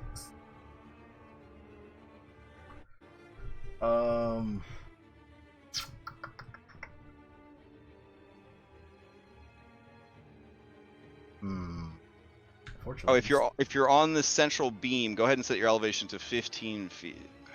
Oh, he's flying on top on Claude's back, so they're both at. Gotcha. We'll just keep track of whatever your elevation is. Yeah. Okay. Sees these pools of blood going into this larger vat. Unfortunately, he's not the brightest person. How it all works. Does know that it's blood. Base blood creep. He's gonna move him, Claude himself a little bit closer towards that. Mm-hmm. Kind of look down at it, and you said that it's bubbling and roiling and stuff like that. Oh yeah. It's got some witch's cauldron vibes, and it's definitely gushing blood down this channel into the pool. Okay. I think Orion. As you approach the pool, she turns to you and says, "Your battle is with me." I don't know why she said that. Just said. Orion's just gonna hold up a finger like Archer, like 1 moment, please. He's gonna look at this cauldron, and he's gonna take an arrow out, and he's gonna fire it at the. Oh, the one below him? Yeah, okay. The one below. So you can't make a dent in this thing or break it. So you're shooting at the stone ring around the cauldron, or just straight up into shooting the at the stone ring. Okay. Let's see. Ooh, okay. So as you fire at the well, at the stone of the well, it does not take any that hits 25. That does not do any piercing damage. It is immune to piercing damage. Did you do all the damage or no? Except for Chosen Quarry. Oh, it's just for Chosen Quarry that the. It's just Primal so Strike it would just be the piercing and the Primal Strike. No Chosen Quarry. Oh, it is a Primal Strike. Okay, it takes full damage from the thunder. It takes 1 point. Great. All right. Okay. But when you do that, she does seem to be upset. It's got some like Wizard of Oz, like don't look behind the curtain vibes, and she shrieks at you, and she says, "I'm over here, creature. Face me." I'll get to you in a second. Then he's gonna have Claude. Well, it's not Claude, but burning from Claude's ferocity. Since you attacked it, you do see that it's got a health bar. Oh. Nice. Okay. He's gonna use from Claude's ferocity mark her with Chosen. I don't know why this is not pulling. I'll have to adjust that. That's gonna be taking that. Bonus for Claude's turn. I think for right now we're just gonna dodge. Okay. And that's it. All right. I'm gonna pass it to someone who's smart, who can probably figure this out a little bit better. He will say that these cauldrons seem to be immune to physical damage. He'll pass it to Barnabas. Well, piercing damage, but yeah. All right, Barnabas, to you. All right. I'm sorry. 1 second. I'm just clarifying something for Jert's character. Okay, so I am going to move forward and kind of seeing what Orion was doing, try to participate in this. I'm still a little bit. I'm not close enough to hit the chain one yet, but so what I'm going to do is with my action, I'm going to summon my Eldritch Cannon, which I don't really have a token for yet. But basically, next to me, a tiny. Eldritch Cannon. Okay. Right. Do I have a actor? Hold on. Either way, it would appear in a square immediately next to me, and I would have it target the pool that Orion just attacked. Okay, now it's working. And then, Can the Eldritch Cannon move? yes, Okay, so it does need an actor. Oh, my bad, man. I'm sorry. that's all right. It has like a movement speed of 15. I think it is tiny. If I were to carry it as a tiny creature, that would force me to move at half speed, correct? Because you're small, yeah. Yeah, like a normal-sized artificer could carry a tiny cannon, but not me. Correct. Yeah, well, it'll just have to follow me. Okay. And then, yeah, so it's yeah, so that's the attack roll for the basin. Okay. 21 for 15 force. Let's see. 21 for 15 force against the same one that Orion attacked. Yes, because I'm not yet in the range of the chain that I want to hit. Okay. It takes full damage from force, and a 21 hits. It takes 15 points of damage. And that's my turn. Okay. I will pass now to Orion's gone, I think. So I will pass to Guy. Okay. Guy, to you. Excellent. Extra movement because we're in the Jester Mask. Move 40 feet. Get within perfect AoE range for the witch. Let's see. Nice. Look, I need to be able to see to cast spells, and there's a big old pillar right here. Blocking my line of sight. Don't worry, there's a plan. Trust in the guy. Nice. Yeah. I think that's the play. We don't want her to steal just yet, do we, huh? So we're going to cast... Yeah, let's just get a Fairy Fire on her. See if it works. Okay. Ever the faithful. Fairy Fire. All right. Let's see. Throwing a Fairy Fire over there. She will attempt to make a saving throw. She has magic resistance. So she will make the save with advantage. Let's see. Okay. Here we go. She got an 18, just barely making it, I think. Correct. Yep. All right. All right, then you bonus action dash because he's at the Jester. To here.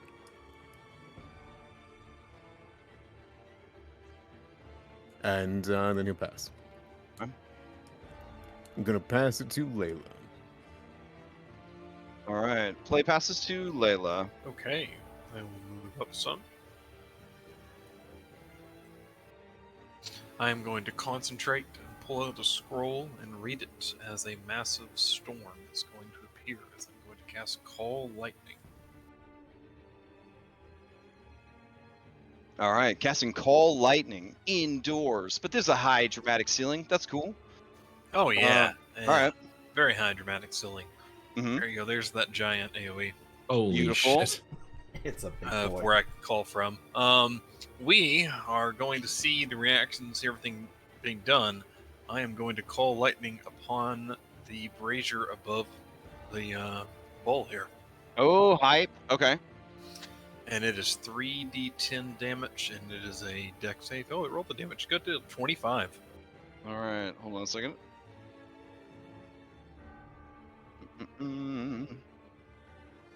Okay. All right. So the AC of the chains doesn't matter. Instead, it's just the object's hit points and resiliency. All right. 25 does get past the resiliency of those chains. So that is going to strike directly one of the chains. You see sparks and white hot slag as the chains kind of where they're struck melt and then pull And then this falls down into the well below, doing 50 points of damage. And spraying blood everywhere. Oh, wonderful. And yeah, now there's this channeled storm. And because it's also cool and I'm in dragon form, the story dragon lifts me off the feet. Learning from Azur Cool, I go 9 feet in the air. Very nice, very nice. Okay. You still control initiative because the room itself cannot steal from you. Yeah, let's see what Aragorn can do. All right. Well, to be honest, I'm curious to see what he can do too. Let's go on this journey together. Yeah, I'm absolutely fine with that. And Barnabas, I made you sent me art for it, but it was like really small to make token. But since it was a spider cannon, I got a little spider here, and it should be controllable by you, and you can move it around. All right, perfect, thank you. Yep. And then just kind of use your stats on your sheet, but now you have a physical placement for it. Okay. Thank you very much. Oh god, sorry, I wasn't moving Aragorn's token. Can you be up a bit? Oh shit, is he back with the NPC? Yeah, I didn't have control of his token. I mean, let's be honest. I feel like he would stay pretty far back. Yeah, that's true. Based on his playstyle thus far, I think he'd stay pretty far back. Yeah. Now the question is, do I play straight to the character and cast Bigby's hand and shove Dirt into the pool? Or do Dirt Right. Junior into the pool, because then you're Dirt right. can live All right. on with the loss of yet another cool thing that he has. That's the last joke. That's Okay, all right, fair enough. Alright. No, he's gonna move ahead here. We need to get a little bit in range. Okay. So what he's gonna do, he's gonna move up, All right. and he is going to summon True to Form, that Bigby's hand, but not All on right. Jerd, but instead on the chains of the brazier. Okay. And he's going to attempt to, whether it's the forceful hand and like throw it and rip it out, or he's going to crunch the chains with Okay, damage. Are you talking about the chain that's On the right on the top right? Okay. Yeah. All right. So you He's need got a big 120 foot hand. range. Alright. The intent would be like the forceful hand to like rip the chains out, Mm. but if that's like not possible, I'm totally fine. Yeah, I'm trying to find the just actor for Bigsby's hand because I know it exists. It absolutely does. It's called Arcane Hand if it's JB2A. Okay. It helps. There we go. What color? It's Aragorn. If it's brown, then it's brown. If it's red, then it's red. I feel like that's like Okay. the two. We definitely won't lose track of a red hand and all this that's going on. So. That's. I was gonna say red first, but. All right. Yeah. How big is it? A large? Yeah, it should come through as a large-sized creature. There we go. All right. I'll give you control of that real quick. All right, sounds good. I That's don't know cool of why Aragorn. Oh, he already had one made for himself. Arcane Hand Aragorn Summon. Oh, Well, now he's got a red one. So. Yeah. This one's more thematic. His magic's being tainted by the ritual. That's fine. Oh, now it's he's the gonna- red hand of Aragorn. Yeah, we win. All Okay. right. It's an athletics check if you're letting me do forceful hand to like shove it or grab at it, but my intention isn't to do necessarily damage. Right, you're just trying to tear the brazier free from its thing in the ceiling. All right, it's heavy AF, and it is going to be hard to do. It is a large creature, though. Alright, You could sounds certainly do that. All right, so since it's not medium or smaller, I do not have an advantage. Okay. So it is going to be this hand's strength of +8 on an athletics check. Okay. So it's a d20 at +8. I'll roll for it.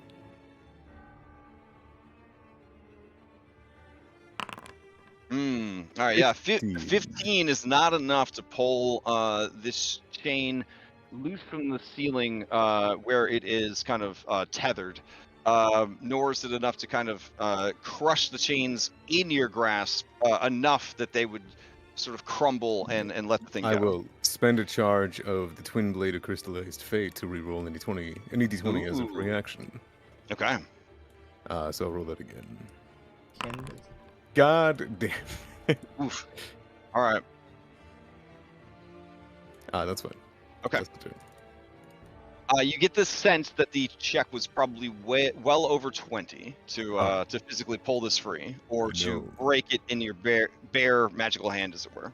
All right, we know what to do in the future. All As right. a bonus action, because clockwork or soul and whatnot, we are going to. Where did you put it, Corsophona? Nope, that's fine. We'll keep it for now. I'll look for it later.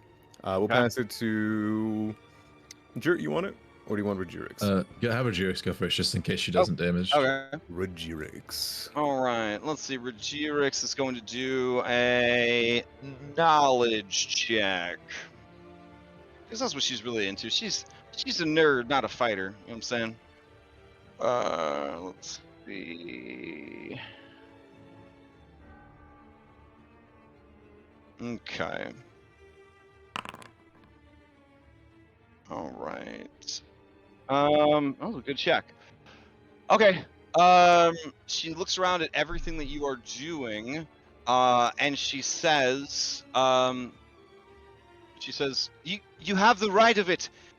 These runes here are a trap. The only way to break down the barrier to the inner sanctum is the destruction of the pools themselves. Not only will it open the way, but it should weaken whatever ritual they are trying to perform. And that's it. I mean, you guys kind of had it figured out, but she confirms that if you were to mess with these, thinking that they might be part of the ritual, these are red herrings that would have caused some really bad shit to happen. Does the Blood Witch stammer say, nuh-uh? Yeah. Yeah. Sorry. Regirix, you traitor! Traitorous bitch!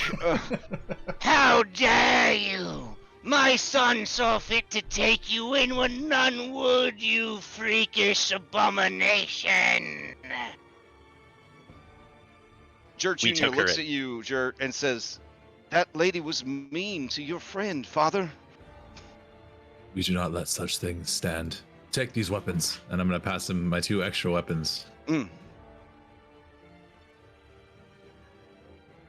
All right, and then Regirix will pass to you. Okay, so the weapons that Jert Jr. grabs are the Returning Masterwork Shortsword and the Crystallizing Javelin. Okay. And then Jert Sr. is going to be using Drake's Shortsword and his Silvered Heirloom Axe that returns. All right.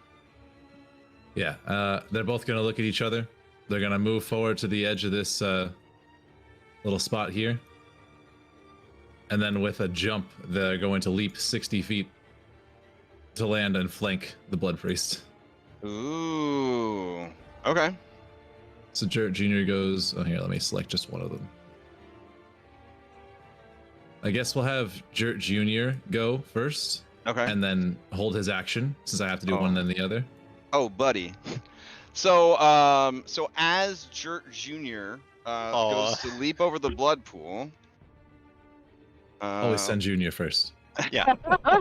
Always send the guy that's going to die in about 2 minutes first. All right, so using a Sentinel-esque ability, the blood elemental in the pool, with its reach, is going to attack Jert Jr. All right. So let's see. It was currently indistinguishable from blood, so it will make this with advantage.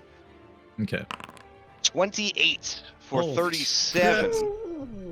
Creatures struck by this attack gain one of the following: bleed 5, slow until the end of next turn. The target is pulled up to 50 feet towards the elemental. It will pull him into itself as he goes to jump the pool, and it rises up from the pool. He cries out, "Fire!" This is one of our many enemies. We must stand and fight them. And seeing that this thing's reaction was taken, Yeah. Jert himself is gonna leap. Well, I guess Jert Jr. doesn't need to hold his reaction anymore, so he's just gonna attack the blood elemental. Okay. Here we go. He will bonus action a rage as well. Okay. So let me use his wild surge. Is he being reckless? Sure. An intangible spirit which looks like a flump or a pixie appears within 5 feet of one creature of his choice that he can see. Until the end of the turn, the spirit explodes, and each creature within 5 feet must succeed a dex save or take 1d6 force damage. So a little flump illusion of Tony appears behind the blood elemental. Okay. One of your H's. Oh, all right. Like just over here? Yeah. All So right. Okay. at the end of the current turn, yeah. So as soon as Junior ends his turn, little Tony illusion explodes to do force damage. All right, beautiful. So as Jurt Jr. attacks, this creature is big, but its AC ain't anything to write home about. I mean, it's the size of a fucking building. It's made out of liquid. So both attacks do manage to hit the creature. As they do, they start doing damage to the creature. Yeah, so there's 3 there. There's 2 with the short sword and 1 with the javelin in the offhand. And I don't know, the javelin doesn't say it has uses per day, but I assume it's a once per day. Let's see. Oh, that effect. I thought that was a consumed means that it does not exist yeah. after it has been used. Yep. Okay, cool. Thought so. So then, yeah, he just does the attack. Okay. All right. So let's see. Boop, boop, and boop. All 3 of them are going to hit. Okay, and then Jared himself is going to take his turn, unless this thing's going to seize. You didn't turn rage on your son. Here we Oh, go. here, let There me. you go. So I'll add some extra damage to him. All right. So that is Jurt Jr.'s turn, but he is part of your turn, so no stealing can happen until after you finish your turn. So what do you do? All right, cool. Jurt is going to do the same thing and leap over, but hopefully not be caught this time. I actually can't move for some reason. Okay, So I want to leap right here. That's weird. Is There's the game not not a wall paused? there. Yeah, the game's paused. Oh, the game got paused. My bad. All right, go for it. Oh, right, I paused it because you jumped over the pool. Got it. Activate Crash's trap card. All right, so you leap past your son fighting this blood elemental, kind of through it, I'd imagine, because it's like, 50 feet tall kind of thing. Yeah. Splashing through the creature, you come to rest next to her. And he is on level with us, right? This blood elemental? Yes, he is at the floor level and then 50 feet tall. All right, so Wild Surge Rage from Jurt should also hit him. 5. Okay. Whenever a creature hits me before my rage ends, they take 1d6 force damage in retribution. Cool. Okay. All right, so a small. What was the explosion effect of the flump? Oh, dex save from the blood elemental. DC is, I guess, my class DC. He makes it, so nothing. Okay. He doesn't take any damage, I don't think. All right. Yeah, so he doesn't take any of the force damage, but little Tony Flump explodes. Okay. But they just come back to life? Like they just No, it's an illusion that was spawned by the rage. I think it's gone. It doesn't say within 30 feet. At the end of the current turn, it explodes. You can use this effect again. Oh, you can keep summoning. Yeah, so he can do it again on his turn as a bonus action. Okay, okay. Cool. Yeah, so it's like a spiritual weapon, sort of. Okay. Yeah, a little weaker, but yeah. Yeah, a little bit. All right, so what else you got? So regular Jurt's rage just has like a fey barrier appear around him. And then as he lands next to her, he says, "Your fight will be with me, and watch your mouth when you speak about her like that." And he's going to attack 3 times. All right. The hag towers over you just a bit at 7 feet and change. And as she squares up against you, you start swinging. And let me check anything that I am. Okay, magic resistance. Which can use a blood sense. Okay. Just making sure there's anything else going on here. Ooh. Okay. Now that you've moved close enough to her, you become aware of her aura. She has a 30-foot aura around her. Did that show up? Everything's red, so probably not. Oh, there it is. Okay. So you get a sense that creatures that start their turn in this aura, where is it? Siphoning aura. All right, it draws all fluids out through a creature's mouth, nose, eyes, ears, and pores. Every creature of her choosing that starts its turn within 30 feet of her will take 4d6 plus 4 necrotic damage, or half as much with a Constitution saving throw. So Okay. she's just constantly draining vitals and blood from everything around her. That being said, your attacks do hit. So the 17, the 24, and that big fat nat 20. Hell yeah. Beautiful. Yep, I'm not gonna use any other resources, so that will be the end of my turn. All right. Man, she's gonna steal, for Okay. sure. Okay, All and yeah, so right. neither of us were reckless. All right. Let's see what she's got here.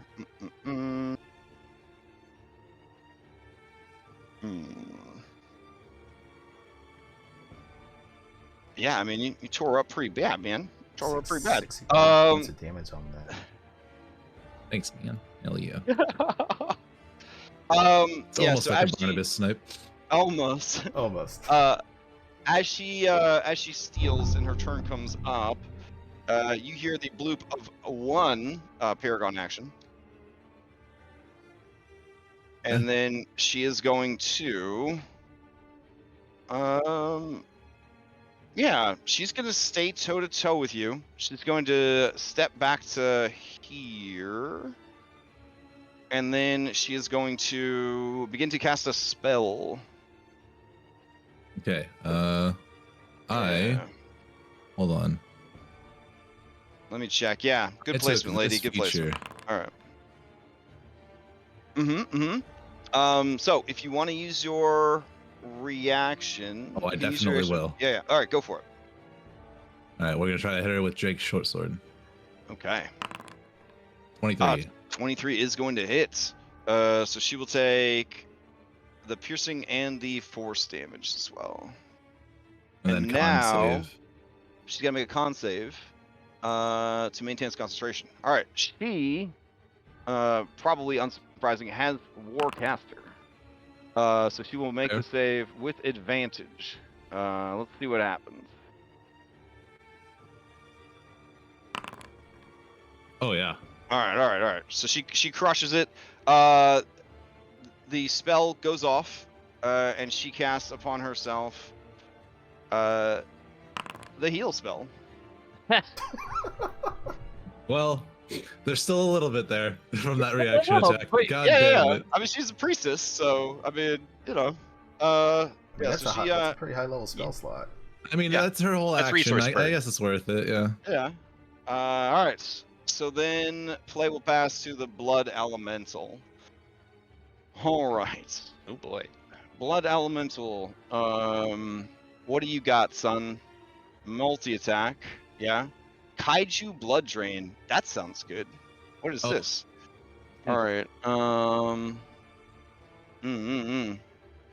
Okay. Oh my. All right. What else you got? Blood Puppeteer. Oh. Oh, okay, yeah. All right. I think it's gonna try that. It is gonna try that. So let's see.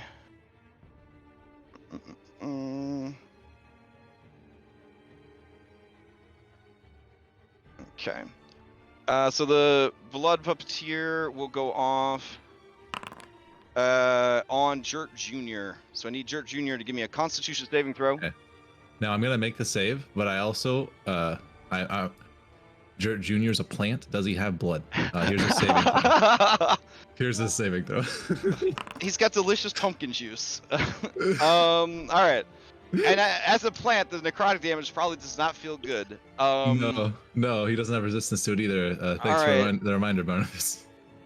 So, a creature within the Blood Elemental space takes some necrotic damage, and has the Blood Elemental enter its body, seizing control of the target through its what is that called? Circulatory system? That's what it says. This effect is identical to the Dominate monster spell, but is not a spell effect. Let's see. So I guess 20 fails. The creature can attempt a con save to prevent this, taking half the damage instead and not being controlled. Then there's some other stuff about how you might stop this domination. Unfortunately, a 20 does not make the save against this kaiju class guardian. And like a familiar, he can't succeed at the cost, I assume. Well, we do allow companions to succeed at cost, but then the person who controls them is the one that pays the price. I mean, I definitely think it's worth it if he can. We've been doing that for Claude, right? Yeah. Yeah. Okay. If 23 or lower or between 20 and 23 is enough, I'll take. Since you're asking, it is enough. So yeah, Church, you take the ultimate sacrifice for your son, taking 50% damage, true damage, 50% of your maximum hit points. He cries out to you, Father, please. Oh man! Yeah, uses the Barnabas chain lasso and lashes and in reaction distracts himself from looking at the high priestess and tries to pry with all of his strength to keep the blood from entering into Jurt Jr., tearing at his muscles and his bones as he does so.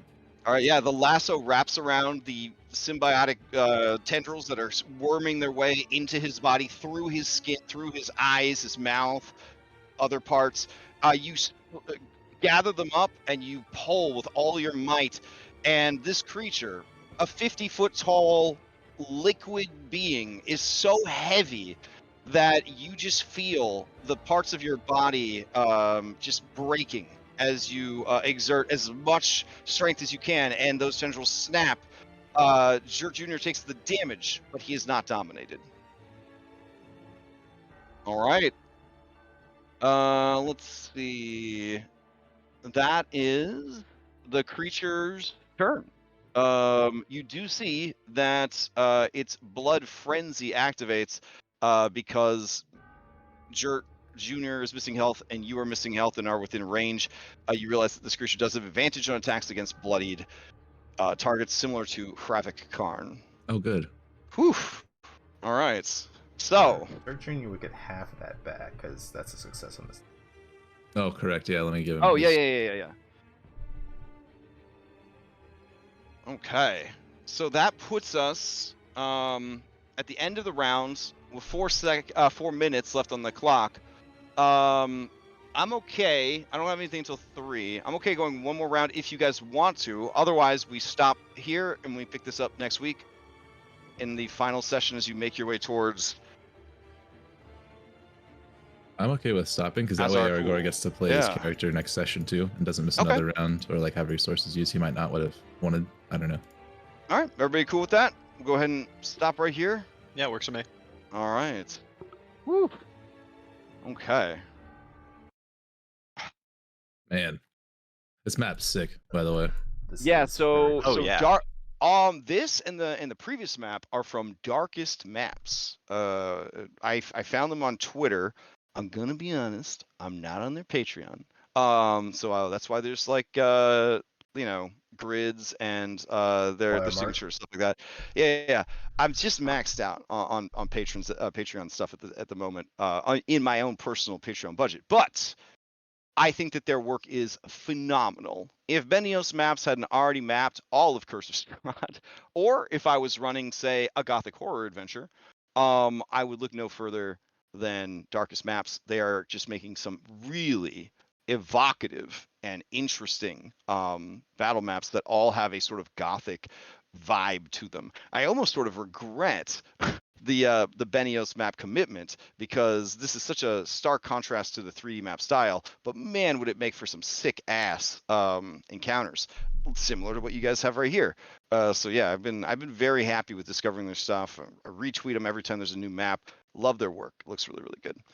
So yeah, so giving them a quick not sponsored shout.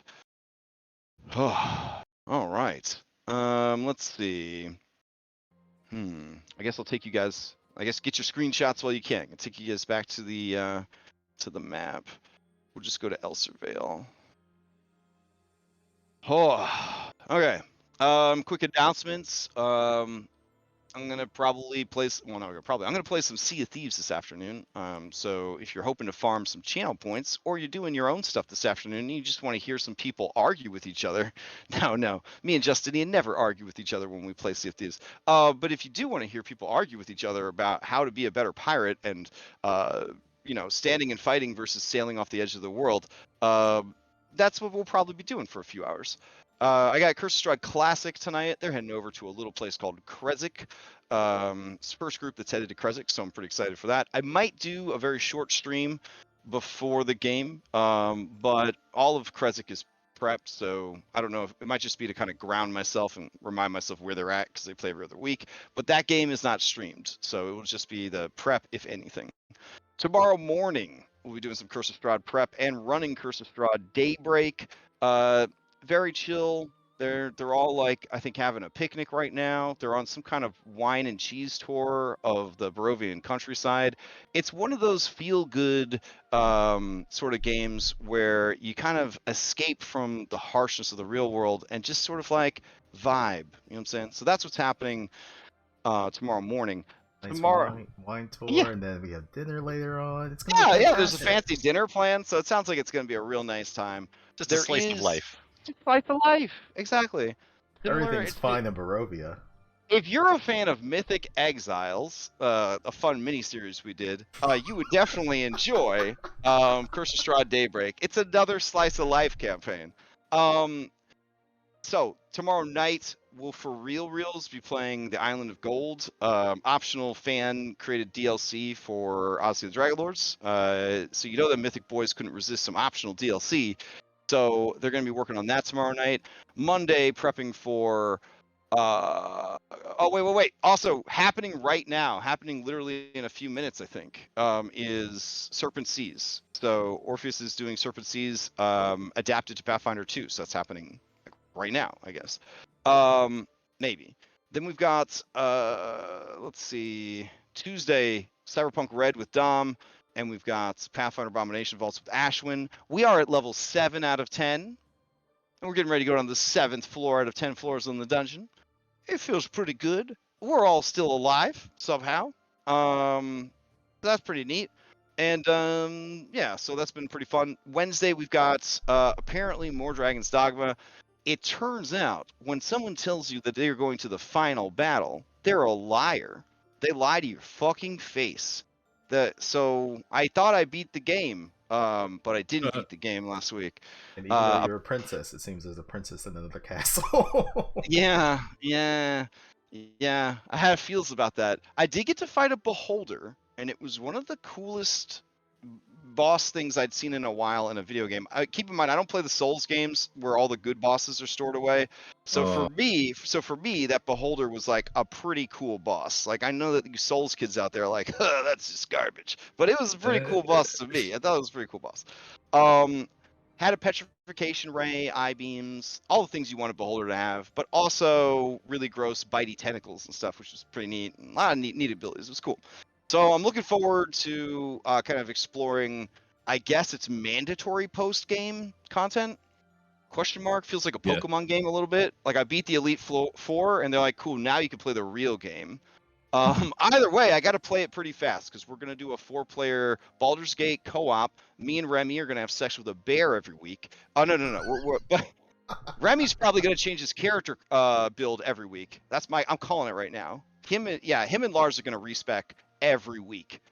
Every week they're going to respec their characters. Now that they know respecking is allowed and multiclassing is allowed, every week they're going to have a different fucking character. Anyways, we're going to do a 4. What you guys are going to do is find that NPC. That's our number one priority, I think. Our number one priority is to find the respec NPC immediately. My priority is to have sex with the bear, obviously.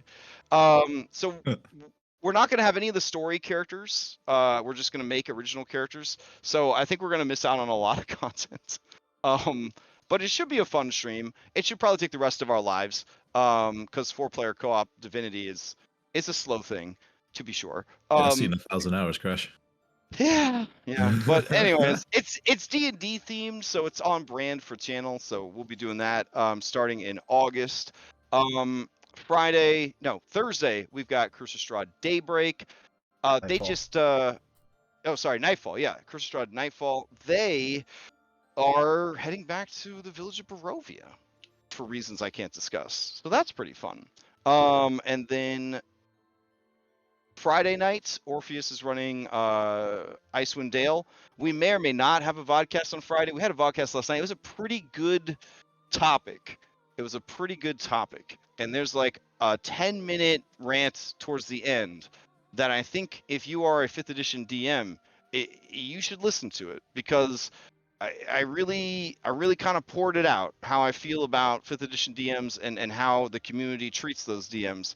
And they deserve better than they get. I'm just going to put it out there. They deserve better than they get. And then Saturday morning, we'll be back here for our finale.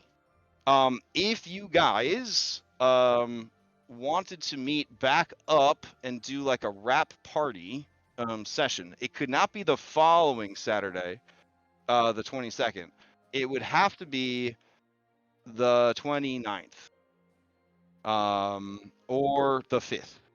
I could do either of those if you guys wanted to just hang out and talk about the campaign, talk about the builds, ask questions about the campaign, answer questions from anybody hanging out in chat, that sort of thing. We could definitely schedule some time to do that. I don't think we'll have time to do it after the session, especially with other people having to go to other games. So there would be a little bit of a cool down there of like a week off, and then we come back and talk about it if people are available. So something that we could sort of discuss on Discord. But next week, I think, will be a very full session of kind of finishing this up, confronting the final boss, as it were, and closing this thing out. If you have high hopes of surviving the campaign, of not being absorbed by other creatures or having your souls completely destroyed and sent to oblivion, you may want to have some notes prepared for your epilogue, to kind of like let people know, like, this is what my characters, this is the growth that they had, this is what they're going to do, this is what we're going to get up to next. This is what they're going to get up to next. I'll listen to everybody else's epilogues, and then I will kind of present the NPC epilogues based on what I hear from the player epilogues, essentially. So if your epilogue might involve one or more NPCs, certainly, kind of throw that out there. Maybe check with other players who might also have plans that involve the NPCs. Otherwise, the NPC is like the puppy that's being called by 2 different owners and has to decide which epilogue do I join up with here at the end, which could happen. So it's an organic storytelling experience that's collaborative done. It's a great way to close out a campaign. Something to kind of keep in mind. All right. Any questions before we adjourn, or announcements of your own that you would like to make?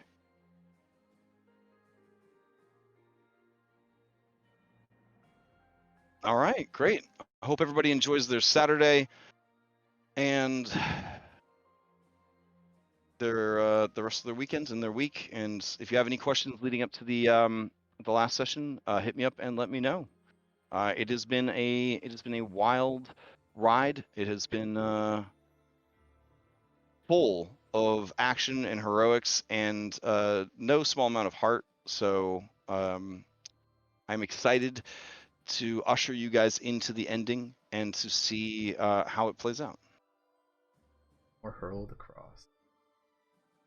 Ish, yeah. Ish. No, I'm saying this whole thing of blood is the last hurdle to cross. Oh, right. Collectively, one dungeon-sized hurdle. Got it. All right, Yeah. cool. Yeah. All right, cool. All right, hope everybody has a great day. I'll see you next time. All right, thank you. It's been great. Thanks for running. Mm-hmm. Thanks everyone for tuning in. Okay, next time.